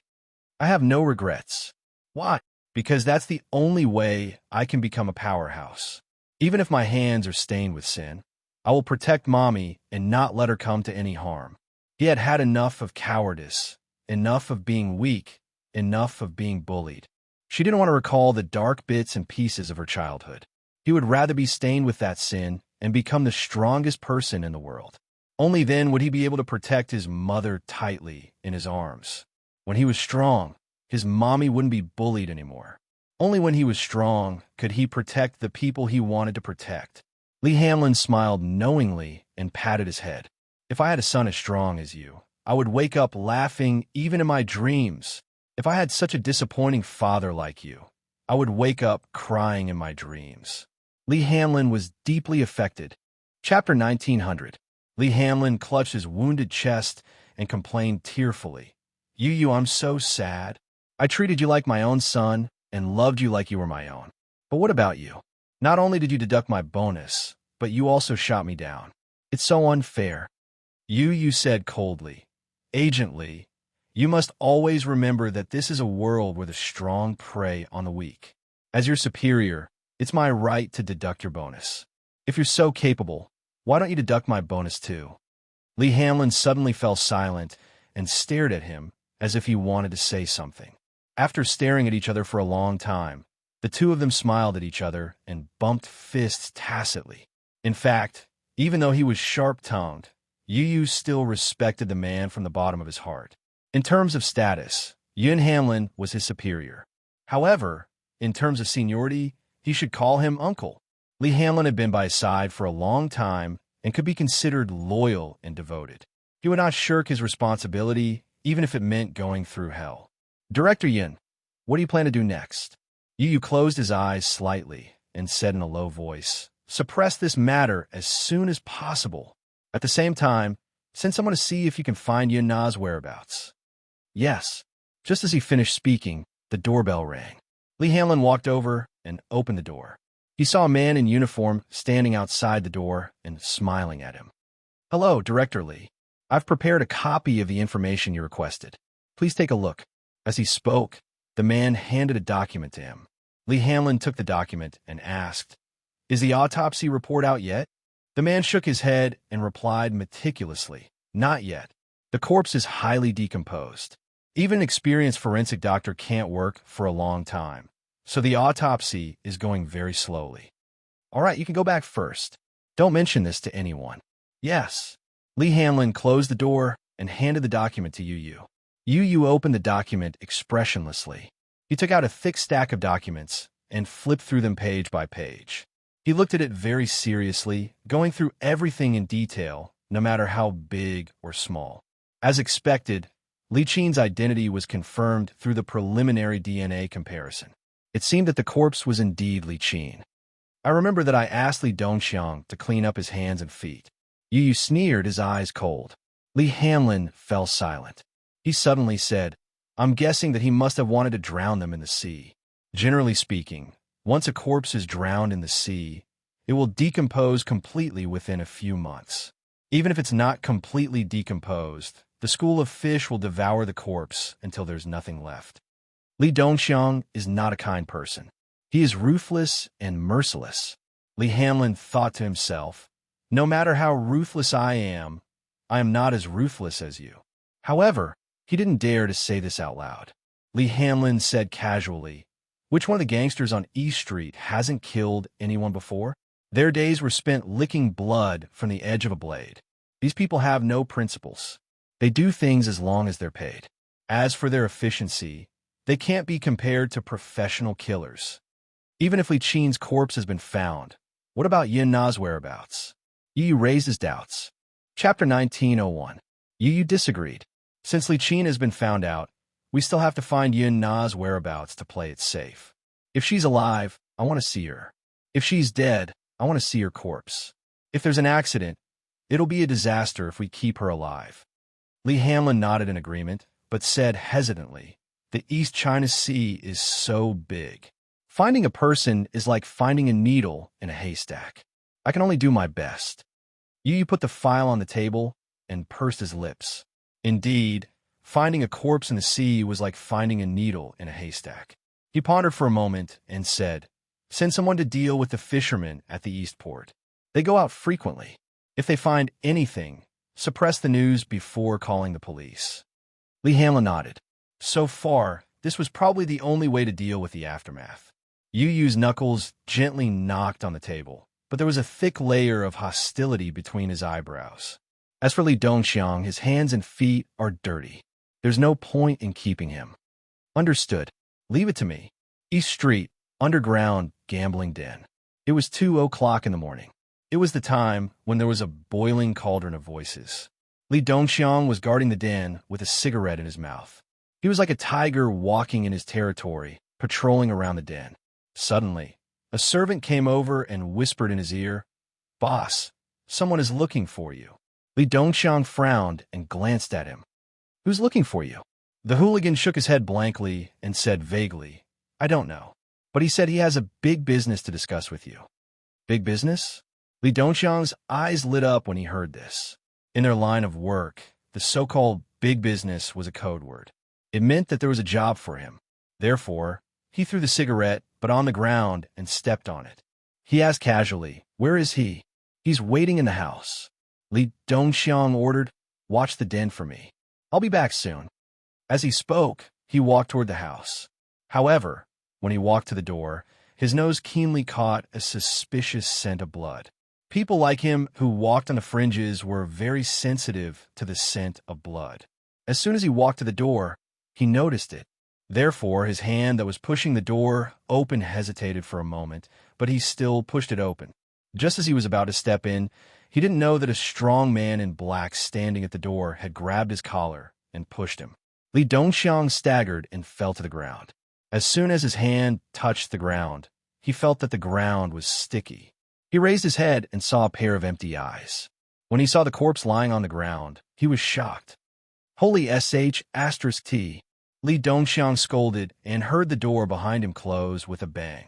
He turned his head warily and saw two men in black guarding the door. One of them walked towards him and grabbed his hair. He raised his head and glanced at him. "You are Li Dongxiang?" "Yes. Yes. Who the **ck are you?" Li Dongxiang was so scared that he was tongue-tied. When he came to his senses, he saw that there were 7 or 8 corpses lying on the ground in the house. They were all his subordinates. These people were the ones who had been present when he dealt with Lu Jingtian. They had all been silently silenced. "Get rid of him," one of them ordered. Chapter 1902. Would these men in black give him this chance, though? They grabbed his hair, twisted his neck, and threw him to the ground. Then they took out their pistols and accurately shot him twice between his eyebrows. Blood splattered everywhere. Li Dongxiang's body fell weakly to the ground as his body gradually turned cold. She received a message on her phone. You swipe the screen to unlock it. Lee Hamlin sent a short message. "The trash has been cleaned up." Yu emotionlessly deleted the message and replied with a smiley face. She then placed the phone under her pillow and went to sleep peacefully. Just as Yun Yeqing was waiting for the results of the autopsy, the police summoned him again 2 days later. He rushed to the station, only to receive a notice that the case had been closed. Case closed. Yun Yeqing was puzzled. What exactly happened in these 2 short days that caused him to receive a notice that the case had been closed? The officer in charge of the criminal investigation received him, listed out all the evidence, and explained everything to him. It was only now that Yun Yeqing realized that his disappointing daughter had actually incurred a huge debt outside. The suspect, Li Dongxiang, has his own territory on East Street and runs an underground gambling den. He's a notorious hoodlum and a frequent visitor to the police station. The officer spread out a few photos for Yun Yeqing to take a look. Only after the officer explained to him did he understand what had happened. Yun Na wasn't smart and wasn't good at studying. She didn't get into high school and randomly enrolled in a vocational school. However, she didn't stay in the vocational school for long before she was infected by the bad atmosphere in the school and had an unclear relationship with some bad guys in society. She had to take a break from school a few times in the middle of her studies. After she graduated, she did not work hard to find a job immediately. Instead, she continued to hang out with those delinquents. Li Dongxiang was one of them. Yun Na often hung out in bars when she was in school. Once, she met Li Dongxiang, who was still a hoodlum at that time, in a bar. Both of them had some drinks and played together. Li Dongxiang liked to play with girls, especially those who were still in school. As for Yun Na, usually he didn't do proper work, but his bright brain was used in this aspect. On weekends, she would often bring a few girls from her class out to play. On the surface, it was just playing, but in reality, after bringing the girl to the bar, the first thing he did was to make her drink a few glasses of alcohol. Of course, the alcohol was not simple. Naturally, there were some things mixed in. These simple-minded girls had yet to enter society and were ignorant of the ways of the world. They were not on guard at all and fell into the trap after 2 glasses of wine. At this segment, the hooligans that Yun Na had befriended tore off their disguises and began to reveal their hidden ambitions. Each of them carried a girl and returned to their room happily to enjoy themselves. Often, in the process of having fun, they would record a **** video. When these girls woke up in the morning, they found themselves lying naked on an unfamiliar bed and were greatly shocked. Chapter 1903. These girls were all people who valued reputation and integrity. How would they dare to go head-to-head with him? Therefore, most of them did not dare to make a fuss about this matter. After the matter was settled, Li Dongxiang would give Yun Na a hefty sum of money, a few hundred to a few thousand yuan per girl. An average beauty would be a few hundred, while a superior one would be a few thousand to tens of thousands. It might not be a lot of money, but to Yun Na, who was just a student at that time, this was an indescribable amount of money. Therefore, With this sum of money, Yin Na squandered a lot. At that time, the Yin family had already gone bankrupt, and the poverty of the family caused Yin Na, who was originally accustomed to the life of a rich young lady, to be completely at a loss. Only by hanging out with Li Dongxiang would she be able to find that long-lost and numbed happiness. Later on, Yin Na mixed more and more with Li Dongxiang. In the past, she would at most play with drinks and karaoke with those people. Gradually, she learned to gamble, take drugs, and skate. There were wins and losses in gambling, winning less and losing more. Later on, because of continuous losses, Yin Na's debt became an irreparable hole. She once asked Yin Yeqing for money, but where did he get the money at that time? He knew that Yin Na would definitely ask for money to fool around and would not give it to her even if he had it. He had saved up a sum of money to prepare for Shi's postgraduate entrance exam. Therefore, Yin Na started to ask Yin Shi for money. At first, Yin Shi was unwilling to give it to her. She had to spend money everywhere to take care of the sickly Yu. At that time, she had just entered society and was busy subsidizing the family, helping Yin Na pay off her debts and taking care of Yu. Life was very tight. However, Yin Na threatened that she had offended some hooligans. If she did not return the money, the hooligans would come looking for her and hurt her family. Yin Shi had no choice but to scrape together some money and give it to her. From then on, Yin Na began to ask Yin Shi for money frequently. Yin Shi could not stand her exorbitant demands and moved the rented house again and again. Later on, Yin Na could no longer fill the huge loophole caused by gambling and drug addiction. Hence, she came up with the idea of Yin Shi. She tricked Yin Shi into the clubhouse and forced her to drink the drug. She also made an agreement with Li Dongxiang that after the deed was done, not only would her debt be forgiven, but he would also give her another 1 million yuan. Yin Na was ecstatic. However, this matter was exposed by Mu Yazhe. If it weren't for him, Yin Shi would have been in deep trouble. What happened next? Yin Yeqing had a rough idea of what had happened. Once, when he returned home, he bumped into Yin Na. That time, Li Dongxiang brought people to collect the debt. Yin Na really couldn't pay up, so he took turns with her. Yin Yeqing had heard from Yin Shi that Yin Na was addicted to drugs and gambling. He did not believe it at first, but compared to his sister, he was more inclined to believe Yin Shi's words. It was just that he was still a little skeptical. It was only now that he truly believed it. It turned out that this daughter of his was a complete scum. She had been fooling around in society since she was in school. That was not all. She actually had designs on Shi.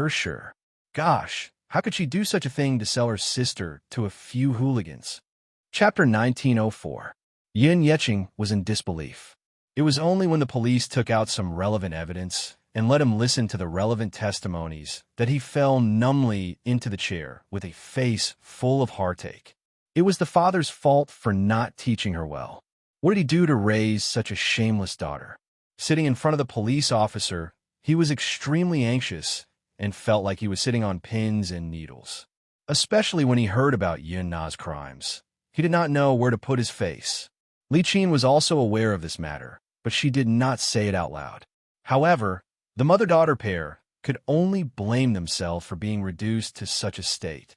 If not for Yin Na's insatiable greed and selfishness, she would harm others for her own benefit. What about Li Qin? She was pitifully implicated by this unfilial daughter and died a wrongful death. For a moment, Yin Yeqing did not know what to feel. There was heartache, confusion, and hatred. His hatred for Yin Na's ugliness grew. This case could be considered closed at this point. Li Qin's body had been found, but Yin Na's body was probably still undiscovered. The police officer said to him, "The East China Sea is huge. I'm afraid it's like looking for a needle in a haystack if you want to search for the body thoroughly. Not to mention whether the body has been decomposed or eaten clean by the fishes. Just the cost of salvaging it is difficult to estimate. It was a coincidence that we found your wife's body. We can only say that we'll do our best. However, we can't guarantee that we'll be able to find your daughter's body." What about the suspect? Yin Yeqing's voice was hoarse and low. "That murderer who murdered my wife and daughter. When will your department arrest him and bring him to justice?" The police officer replied, "The suspect was killed by his fellow gang members before we sent people to arrest him. He died in a fight with his gang members." Fellow gang members? Yes. The police officer explained that Li Dongxiang and the gang members had a fierce exchange of gunfire. The police officer took out some photos taken at the scene and showed them to him. Li Dongxiang, male, 35 years old. He was attacked by a group of unknown people in an underground gambling house 2 nights ago. When we arrived, the scene was a mess. Blood flowed like a river. There were heavy casualties. No one survived. There's such a thing. Yun Yeqing was even more shocked. "Mr. Yun, I can only ask you to restrain your grief." The police officer comforted him with a few words, then got up and left. Yun Yeqing slumped on the stool, unable to regain his senses for a long time. When Yun Shishir was still on set, she received a call from Yun Yeqing. After learning about what had happened, she was in a daze for a long time. She thought that it would take a long time for the case to be closed, but she didn't expect it to be closed so soon. After the case was closed, they needed to go through the procedures to claim the body. After settling the paperwork, Yun Yeqing brought Li Qin's body back to be cremated and buried. Yun Yeqing did not hold a dignified funeral and did not even tell anyone about this matter. He just cremated the body quietly, even though he had a lot of resentment towards Li Qin. However, a day as husband and wife meant endless devotion for the rest of their lives. Even though Li Qin had made many mistakes when she was alive, she was already dead. Many of her sins should be scattered with the wind. Chapter 1905. Yun Yeqing could not fork out the money at first. In the end, it was Yun Shishir who paid for it. He felt guilty and grateful at the same time. Li Qin was very harsh toward Yun Shishir when she was alive, yet this filial child was willing to let bygones be bygones and clean up the mess for him. He did not feel good about it. Yun Shishir, however, said, "Hate is hate, but she's already dead. There's no need for me to be calculative with someone who's already dead. Dad, cherish the people in front of you. It's fine as long as you're happy." Sure. Thank you. Dad, I'll let you down." He was so regretful that he could not say anything else. "Director Yun, it's been settled." Lee Hanlon's voice was deep and cryptic over the phone. The meaning behind it was self-evident. Yu nodded and gave a rare compliment. "I got it. You managed to settle it in just 2 days. I have to say that you're quite capable." Lee Hanlon was at a loss. He did not know if this little guy was praising or belittling him. As if knowing what the person on the other end was thinking, Yu calmly replied, "I'm praising you. Does this guy have a very good mind-reading ability? Haven't he guessed what I'm thinking over the phone from so far away? Agent Lee, we've worked together for so long. It's hard to describe our tacit understanding. You know me, and I know you. Of course, I know what you're thinking." Yu said lightly, once again guessing what he was thinking. Lee Hanlon was completely speechless. "Director Yun, yes, you must be the reincarnation of a demon.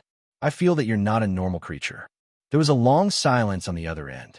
Just as Lee Hanlon was on tenterhooks, Yu's cold voice sounded from the other end. "It's almost a new year. It seems that someone doesn't want his year-end bonus. Director Yin, don't. I was just joking with you." Before he could finish his sentence, a cold beeping sound came from the other end. Lee Hanlon hugged his phone and felt like crying. Wulon Mountain Public Cemetery. It was sparsely populated. After the winter solstice, this place became unusually bleak. Early in the morning, at the first glimmer of dawn, a thin figure suddenly appeared at the gate. The thin figure was wearing a hooded black sweater. The collar of the sweater was pulled all the way to the neck. A large hat was placed on the top of the head, covering half of the person's face. It was impossible to see the person's appearance clearly. However, judging from her figure, she was a young woman of average height. The woman put her hands in her pockets and slowly walked through the door. The bodyguard stood up and raised his head to look at the newcomer, but a strange feeling arose in his heart. He had seen people sweeping the tombs, but he had never seen them before. It was still early in the morning when the cemetery had just opened, and they were already sweeping the tombs. Therefore, he walked out of the preservation room. Just as he walked over, he wanted to ask. Before he could reach the man, he was frightened by the strange aura that the man emitted and took half a step back. This woman was clearly a living person. Why was she like a ghost? The bodyguard shook his head and decided not to poke his nose into other people's business. He returned to the preservation room to hide from the wind. The woman suddenly walked toward him. "Help me check a name." The bodyguard raised his head and saw that the woman had appeared at the window without making a sound. He was shocked. Chapter 1906. The woman's face was covered by a hat, and she wore a thick mask that covered most of her face. Only a pair of eyes that were as dark as a bottomless abyss could be seen. But were those really human eyes? These were not eyes that a living person should have. There was not a trace of life in them. They were like two empty holes that emitted a biting cold air from the depths. What was more frightening was that the area around her eyes was covered with hideous scars, as if she had been scratched by something sharp. Although the wound had healed, it left a permanent scar. This person, what was going on? She wrapped herself up fully, but there were scars on her face. It was very suspicious. She was neither a human nor a ghost. To be honest, after guarding the tomb for so many years, this was the first time he had been frightened by a living person. The security guard patted his chest and did not wait for him to react. "Help me check a name." The woman repeated this sentence eerily, as if she was silently chanting an ancient and terrifying spell. Her voice was low and hoarse, and there was no trace of life in it at all. The security guard's face stiffened for a while. Then he took the booklet from the side and asked in a bad mood, "What's the name?" "Li Qin." "Mu Zi Li. Is Qin the Qi in piano?" The woman nodded slowly. "Yes.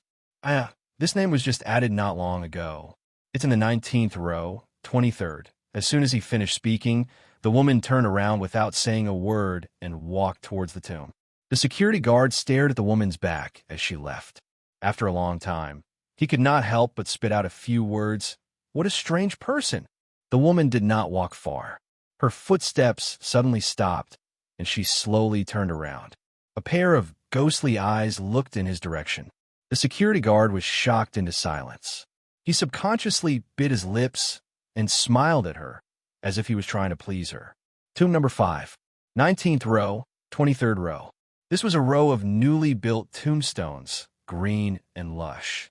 The woman stopped in front of the tombstone. On the tombstone, there was a black and white photo of Li Qin, and below were tributes and flowers. The woman slowly knelt on the ground. Her fingertips gently touched the cold photo, and her eyes narrowed slightly. "Nana, live well? You must avenge Mother. Mother hates it. Mama really hates it. I'll definitely make that bitch live a life worse than death. I'll definitely make her live in pain for the rest of her life." The mournful and desperate cries were still ringing in his ears. The woman silently stroked the cold photo over and over again. In the early morning, the frost and dew were heavy, and the photo was covered with a layer of wet marks. She gently wiped the dampness off the photo bit by bit, as if she was caressing it gently. When the woman left, the flowers in front of the tombstone were trampled to pieces. The security guard watched the figure leave and muttered to himself, "More like a ghost than a ghost. He's seriously ill." At night, after Yin Shishir came back from the set, the family of 4 went to a Western restaurant for dinner. Muyaja purposely chose a French restaurant. When Xiao Chen heard that they were going to eat French food again, he was so happy that he danced with joy. "I love French cuisine the most. Daddy is wise. Daddy is mighty." When Yu heard this, she looked like she was about to vomit. Chapter 1907. Whether it was French cuisine, Chinese cuisine, or Japanese cuisine, he had tried cooking all of them. Especially when it came to French cuisine, he was very good at it. It was not for any other reason, but because Mommy especially loved French steak with foie gras. Hence, he learned and specialized in French cuisine for a while. He almost threw up from cooking, but Mommy still had a soft spot for French cuisine. Mommy was a godlike person. It seemed like his stupid mommy really loved French cuisine. The restaurant here has a unique style. Their signature dish is French steak. Muyaja carefully flipped through the menu page by page. As he ordered, he introduced the dishes to her. Yin Shishir was a little surprised. "How did you know that I love French steak?" Muyaja smiled, but did not say anything. He silently glanced at Yu, who was sitting beside her. Yu smiled slightly. Daddy asked me what mommy likes to eat the most, so I answered truthfully. As he said this, he said to Muyaja, Daddy, you don't know this, but mommy is a top-notch foodie. With my cooking skills, her taste buds are very picky, and she's very picky. If the restaurant Daddy recommends doesn't taste good, mommy will definitely be disappointed. Yin Shirshir smiled and couldn't help but scratch the bridge of his nose. Oh, you. No matter how good the chef is, he can't be as good as our Yu. Xiao Yichen quickly flattered. Yu's cooking is the best. Yu steak is the best in the world. Seeing through his flattery, Yu coldly retorted, Have you tried a fried steak I've made before? The corners of Mu Yichen's eyes twitched violently. No, Muyaja said indifferently. Xiao Yichen, you've grown up. You've hit the nail on the head with your flattery. Yin Shirshir was so amused that she kept laughing. Mu Yichen felt even more uneasy. He suddenly twisted his words and forced logic. What do you mean by flattery? I'm telling the truth. Also, I've tried Yu's steak before. Yin Shirshir and Yu looked at each other blankly. When, dream, Mu Yichen muttered. Dead silence. The three of them looked at Mu Yichen pitifully. The latter poked his little finger pitifully, looking extremely aggrieved. It's Yu's fault for not cooking for me. You little foodie, what else do you know other than eating? Yu was annoyed at him for being a disappointment and poked his little head. Mu Yichen lowered his little head dejectedly and looked very pitiful. He sighed and complained, I wanted to try Yu's steak, but in the end, I can only keep it as a memento in my dreams. Yin Shirshir laughed. She felt that this guy was too funny. Muyaja was silent. Was this guy born to be a comedian? Isn't it just a steak? I'll make it for you when we get back. Yu waved his hand heroically, causing Xiao Yichen to cheer repeatedly. You too, that's enough. Stop fooling around. Didn't mommy teach you to maintain a gentleman's demeanor in public? Yu and Mu Yichen tacitly sat upright and still obedient. Have you washed your hands? Yu and Xiao Yichen shook their heads. Muyaja gently rubbed Mu Yichen's black hair and smiled at her. You order first. I'll bring the two guys to wash their hands. Okay.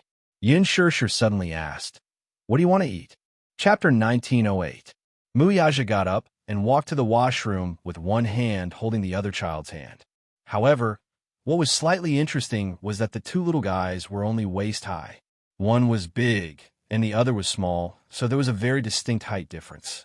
Muyaja's 1.88 meters tall height was eye-catching. However, perhaps because he was too tall, he had to lower his posture a little and bend his knees slightly while holding the two children's hands.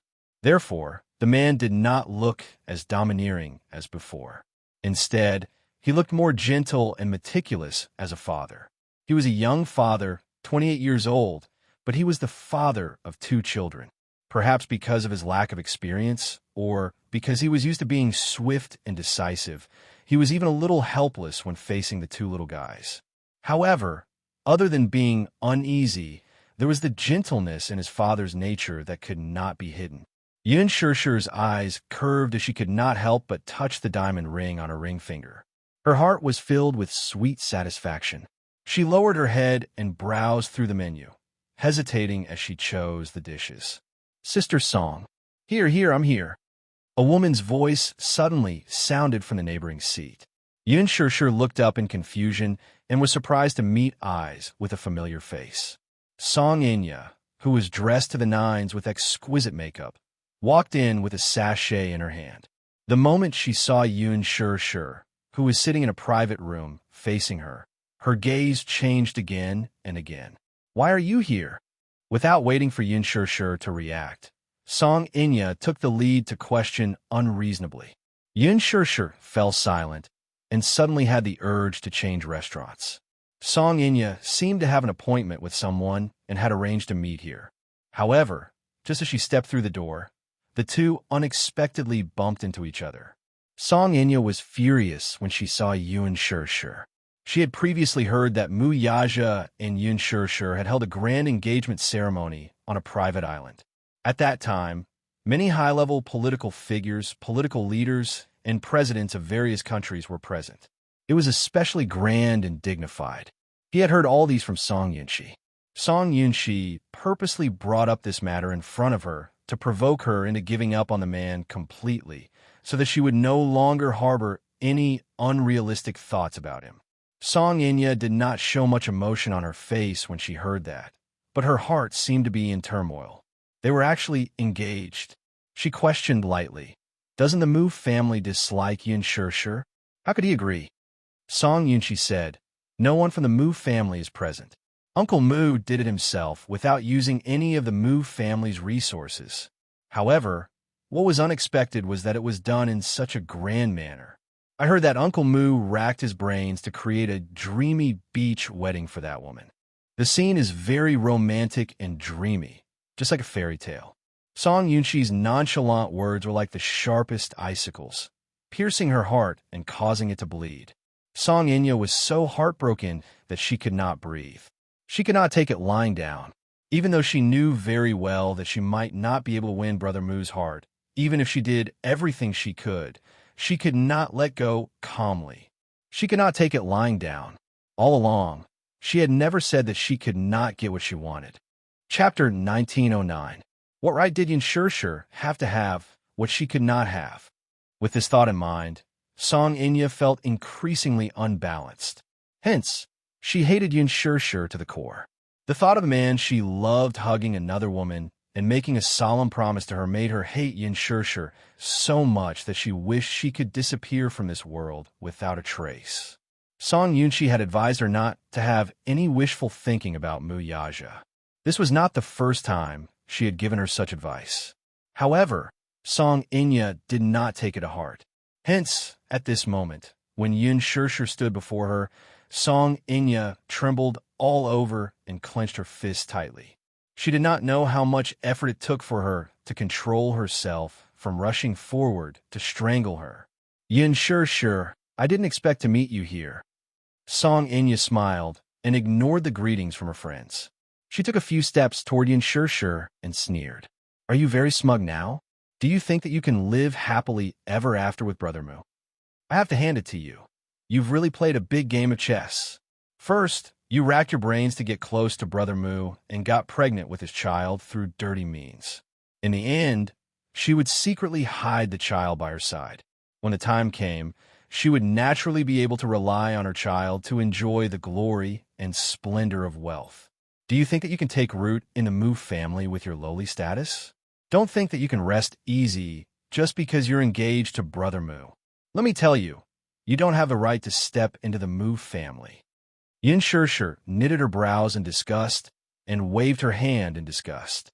"What a strong sour taste. Why are you so jealous of me? Song Inya, you can only be jealous of me. Don't tell me that you want to snatch your Brother Mu from me?" Yin Shirshir paused for a moment. She unrestrainedly enjoyed the look on Song Inya's face and smiled faintly. "If you want to snatch him from me, you'll have to see if you have the right to do so." "You." Song Inya did not expect Yin Shirshir to reply to her with such an aggressive tone. She was so furious that her shoulders heaved up and down violently as her whole body trembled in anger. "A slut will always be a slut. Look, I really hope that Brother Mu is also here so that he can hear your wild ambitions with his own ears. Don't keep calling me Brother Mu. I remember that according to seniority, you should call him Uncle. Then, as your aunt, shouldn't you be a little more respectful?" She was a mayor's daughter, yet she had such poor upbringing.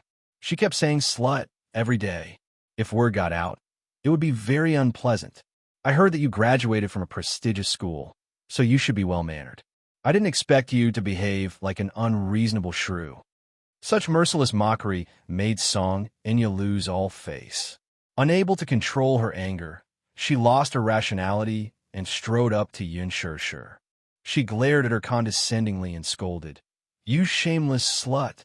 As he spoke, he raised his hand and was about to slap Lin Mingya. In the next second, her hand was tightly grasped by a strong hand. "Let go. Who is it?" Song Inya turned around abruptly and sent a palm strike toward her. Chapter 1910. Before Song Inya could see clearly who the person in front of her was, her face was already burning. It was a powerful slap to the face, but it caused everyone present to be fiercely stunned. Muyaja pulled her away. Song Inya lost her balance and staggered, falling onto the dining table and sitting on the floor. Even now, she was still in disbelief as she raised her head. However, when she finally saw who the slap came from, she was so wrong that tears instantly filled her eyes. Brother Mu? He actually slapped her. And in front of everyone. The most embarrassing thing for her was that Mu Yaja had slapped her in front of Yin Shi.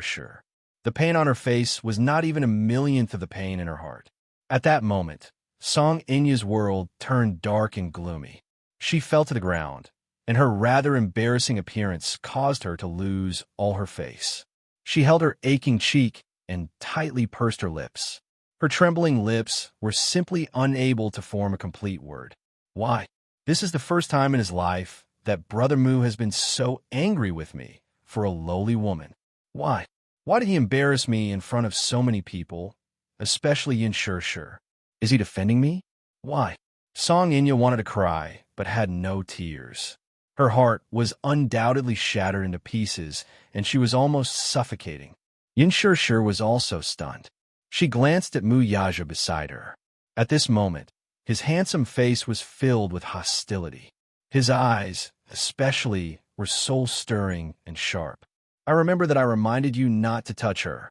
It was just a simple sentence, but it was frightening. Although it was a low voice, it inexplicably made people shudder. Even Song Inya was so frightened by his terrifying aura that she bit her lip nervously and did not dare to breathe loudly. What she was most afraid of was him when he was angry. That pair of eyes stared at her coldly, as if he was looking at a stranger, or as if he was staring at an abominable face. There was obvious disgust in his eyes. Does he hate me? Don't. Song Inya could no longer hold back her tears. Yu and Xiaoyi also walked over. Their legs were not as long as Mu Yaja's, so when they rushed over, they happened to hear Mu Yaja's harsh words. When Yu heard this, he almost clapped his hands and cheered. Daddy is handsome and heroic. This bad woman popped out of nowhere. They had only left for a short while, and she was already an eyesore. She didn't know what she had done to Mommy to make Daddy so angry. However, Yi was comforted by the way her daddy defended her mommy. Xiaoyi also thought to himself, Daddy is so cool. Whoever bullied Mommy, he had to get back at them. Otherwise, others would think that his mommy was easy to bully. Song Inya? Xiaoyi sneered inwardly. He hated this woman from the very beginning, especially after their encounter in Fairy Tale Valley. He hated the Song sisters for the rest of his life. The Muse and Songs had some dealings with each other, but now, Xiaoyi pretended not to see the elders of the Song family, which infuriated the Song family. However, his daddy did not say anything, nor did he force him to address those elders. Chapter 1911. Mu Yaja did not embarrass the Songs on account of the Jiangs. If not for the fact that the Songs were related to the Muse, he did not want to embarrass them. When Yun Shi saw that Mu Yaja had arrived, her heart calmed down and she felt an inexplicable sense of security. She hooked her arm around Mu Yaja's and snorted. She swept a glance at Song Inya, who was on the ground, with a smug look on her face. It was obvious that she was purposely trying to anger the other and flaunt their love in front of her. There was a saying that went, flaunting love dies quickly. However, when it was necessary, she still had to declare her sovereignty. Song Inya was so angry that her face turned ashen. She looked like she was about to vomit blood. Yin Shi's silent humiliation made her feel even more embarrassed. With the help of her friends, she slowly got up from the ground and glared at Yin Shi. However, just as she glared at her, Mu Yaja's cold gaze landed on her face like a knife. Song Inya was sad and embarrassed. She was so angry that she was at a loss for words. She looked at him with tears in her eyes, but just as she was about to speak, Mu Yaja blocked her with one sentence. I don't want to see you. These 6 words were enough to make Song Inya deeply understand what it felt like to be heartbroken. She bit her lower lip and muttered timidly, Brother Mu, do you want me to send someone to chase you away? Mu Yaja narrowed his eyes dangerously. She knew his character. He meant what he said. She gritted her teeth and weighed the pros and cons. In the end, she decided to leave with dignity. Before she left, she did not forget to glare fiercely at Yin Shirshir before leaving in a huff. Yin Shirshir muttered, "Unreasonable." Muyaja turned his head expressionlessly. She could not help but shrink her shoulders, thinking that he was going to reprimand her for something. After all, she had ruthlessly insulted Song Enya just now. She did not know how much of it he had taken in. Unexpectedly, he smiled helplessly and said, "Little thing, I didn't expect that you would finally do well for once." He could hear her eloquent and aggressive words from afar. Muyaja felt very gratified. Yin Shirshir blushed. "What do you mean? What do you mean you've finally done well for once?" Yu sighed and explained, "Stupid mommy, Daddy means that you finally worked hard for once and didn't let anyone bully you." Yin Shirshir. Shaoi Qin pursed his lips and said, "Where did this bad woman come from? How annoying. Isn't it enough for you to harm me? You even came to harm my mommy." Yin Shirshir was surprised. "When did she harm you? Let's not talk about the past. Anyway, even I can see that neither of the Song sisters is good." Yu said coldly from the side, "Mui Chen, can't you tell? That woman is obviously trying to snatch Daddy from Mommy." "Snatch Daddy?" When Shaoi Qin heard this, he immediately hugged Muyaja tightly and said indignantly, "No way. If she wants to snatch Daddy, she'll have to get past me first." Yu said softly, "There's so many women who want to snatch Daddy from Mommy, but Mommy is such a blockhead that she doesn't have any sense of danger." Shaoi Qin laughed when he heard this. "That's because Mommy has a lot of suitors too." Yin Shirshir suddenly fell silent. Muyaja held his forehead, unable to listen to this anymore. "You two little fools, sit down obediently." Chapter 1912. Muyaja asked, "Did she touch you?" Yin Shirshir shook her head. "No, she didn't. I was about to hit her, but you arrived just in time." "If I didn't arrive in time, would you have let her hit you without retaliating?" Muyaja wondered if Song Enya would have been able to bully her if he had not arrived in time. "Says who? I was just about to retaliate when you arrived to protect me," Yin Shirshir said in all seriousness, not forgetting to make fun of him. "Hubby, I didn't expect you to be so nimble. Could it be that you sensed that I was about to be bullied, so you rushed over on your flaming wheels to save me?" As soon as she finished speaking, Yu and Shaoi Qin could not help but burst into laughter. Muyaja's face darkened. "What are you thinking about in that little head of yours all day long?" Despite his disdain, however, the corners of his mouth were still smiling. The way Yin Shirshir addressed him as hubby earlier had warmed his heart. This little lass was really too adorable. This was especially so when she held his arm, silently declaring her sovereignty over his niece. He actually felt very warm and even a great sense of accomplishment. This gave him a greater sense of accomplishment than if he had successfully negotiated a sky-high contract. "Hubby, tell me, why is there a woman who doesn't know what's good for her? What if she comes to harass me again?" Muyaja replied nonchalantly, "Hit her back." "Hit her back?" Yin Shirshir fell silent. What a simple and crude answer. Yin Shirshir mumbled, "She's the mayor's daughter. Her family is full of influential people. If you ask me to hit her back, isn't it obvious that you want me to create trouble for you?" Muyaja replied in all seriousness, "Madam, you must always remember your identity." "Huh? She's the mayor's daughter, and you're the young mistress of the Mu group. Your status is higher than hers. Even if you bully her, when the time comes and things get out of hand, the one who comes running to apologize is her, not you. Do you understand?" Muyaja said indifferently. "So my husband is so powerful?" Yin Shirshir pretended to be surprised and looked at him. The expression on her face was playful and cute. Muyaja cast a sidelong glance at her. "You just found out?" Yin Shirshir stared blankly for a moment. Then she smiled. However, there was a hint of bitterness in her eyes. She faintly said, "However, what young madam, it seems the Mu family doesn't approve of me. I really can't afford this title." Muya, on the other hand, furrowed his brows and gripped her hand tightly. "It's enough that I approve of you. I have the final say in the Mu family. Your identity is also up to me to decide. You are my fiancée. In the future, you will be Muyaja's only wife." Who dares to say no to the person I've decided on? His domineering and exclusive style was evident. Yin Shishir stared at him, dumbfounded. For a moment, she did not even know how to respond. Don't worry. Before the wedding, all your worries will not appear again. Give me some time, and I'll give you an explanation. Muyaja's tone was solemn when he said this. Yin Shishir was touched and nodded. After dinner, the family originally planned to go home. However, Xiao Qin and Yu were full. Hence, they suggested watching a movie to digest their food. Watch a movie? Chapter 19:13. As if by magic, Xiao Qin suddenly took out 4 movie tickets from his wallet. Yin Shishir took a closer look and realized that they were 4 movie tickets for The Green Apple. She fell silent. Xiao Qin, how many movie tickets did you buy? So many. Didn't I tell Mommy that I would reserve the entire theater for everyone to watch? Xiao Qin glanced at her from the corner of his eyes. You're so generous. Yin Shishir broke out in a cold sweat. Hence, the family headed to the theater after making up their mind.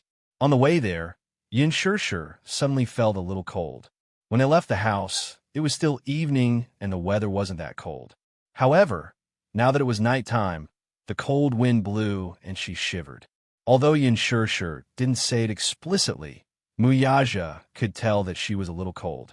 Hence, he drove to a branded fashion store and brought Yin Shishir inside. When the family of 4 stepped into the store, everyone was stunned and looked in their direction. Oh my God, the man was handsome, the woman was beautiful, and the 2 little guys were even cuter and more charming than mixed-blood children. They were so bright and beautiful that everyone was envious. However, Muyaja ignored everyone's envious gazes. He chose Tried On and swiped his card. His actions were as smooth as flowing water. Just like that, within a few minutes, she had a warm coat on her. After Muyaja swiped his card, he looked at her and was satisfied. Then, he held her hand and left the store. Yin Shishir was dumbfounded. Xiao Qin commented from the side, Not bad. Daddy has good taste. This coat suits Mommy very well. It looks beautiful and warm on her. Muyaja said coldly, Stop trying to bewitch me. Xiao Qin was silent. Nobody knew his son better than his father. How did he know that he was trying to bewitch him? Indeed, in fact, he had recently spent most of his private savings on booking a theater and treating people to a movie. He didn't have much money left, so he figured that he could curry favor with his daddy to get some pocket money to spend. You don't have any more pocket money, right? Yu mocked her from the side. It was obvious that Xiao Qin had also noticed that Yin Shishir was a little cold, so he was thinking about buying her a coat. He had also taken a fancy to the coat that his father had taken a fancy to.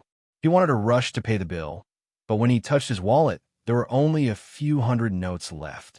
The problem was that the coat was worth 5 figures. His face was full of resentment. He had wanted to perform well in front of his mommy. Sigh. In the end, he ended up showing off. I've spent all the pocket money Daddy gave me.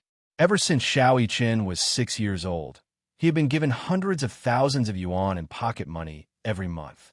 Most of it was invested in his management, and the rest was donated to support his mother's movie box office. The remaining few bills made him feel like he was struggling to make ends meet. Muyaja said coldly, I've already given you this month's pocket money. Since you've used it up, you'll have to wait for next month. Xiao Qin looked depressed. Yin Shishir asked with concern, Xiao Qin, you don't have any more pocket money? Yes. Xiao Qin nodded and looked at her expectantly.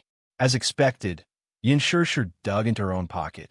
Daddy won't give you any, but Mommy will. Humph. Who asked your daddy to be so stingy? That's right. Mommy is still the most generous, Xiao Qin said with a smile. Chapter 19:14. The latter glared at him. However, Xiao Qin knew that he had Yin Shishir to back him up, so he glared back at him. Wow, this kid has grown up. In the past, whenever he glared at him, he would shrink back. Here you go. Remember to save some money. Xiao Qin turned around and saw Yin Shishir handing him a few hundred yuan notes with a smile. Little Qin's heart turned cold at once. Yu snickered at the side. Mommy and Daddy were different. Daddy was rich and generous. He gave them each a few 100,000 yuan as pocket money every month. However, Mommy's concept of pocket money was more like that of an ordinary family. How much money could a 7 or 8-year-old spend? A few hundred yuan was already impressive. Looking at Xiao Chin's disheartened expression, Yu covered her mouth and snickered at his misfortune. The weather in the north was very cold at night. However, it was different from the south. The weather in the south was humid and cold. In the north, the weather at night was thicker, so that it was not considered cold. The family of 4 sat in the cinema. Yin Shishir had already watched the movie once, but the 2 little guys had not. Children of 6 or 7 years old had no interest in romance movies. However, because the female lead of the movie was their mommy, the 2 little guys watched it with great interest. Yin Shishir, on the other hand, was on tenterhooks. After all, the filming of this movie had caused quite a stir. As expected, Muyaja's expression was gloomy throughout the movie. When there were some hugging scenes, his expression became even gloomier, not to mention the intimate kissing scenes.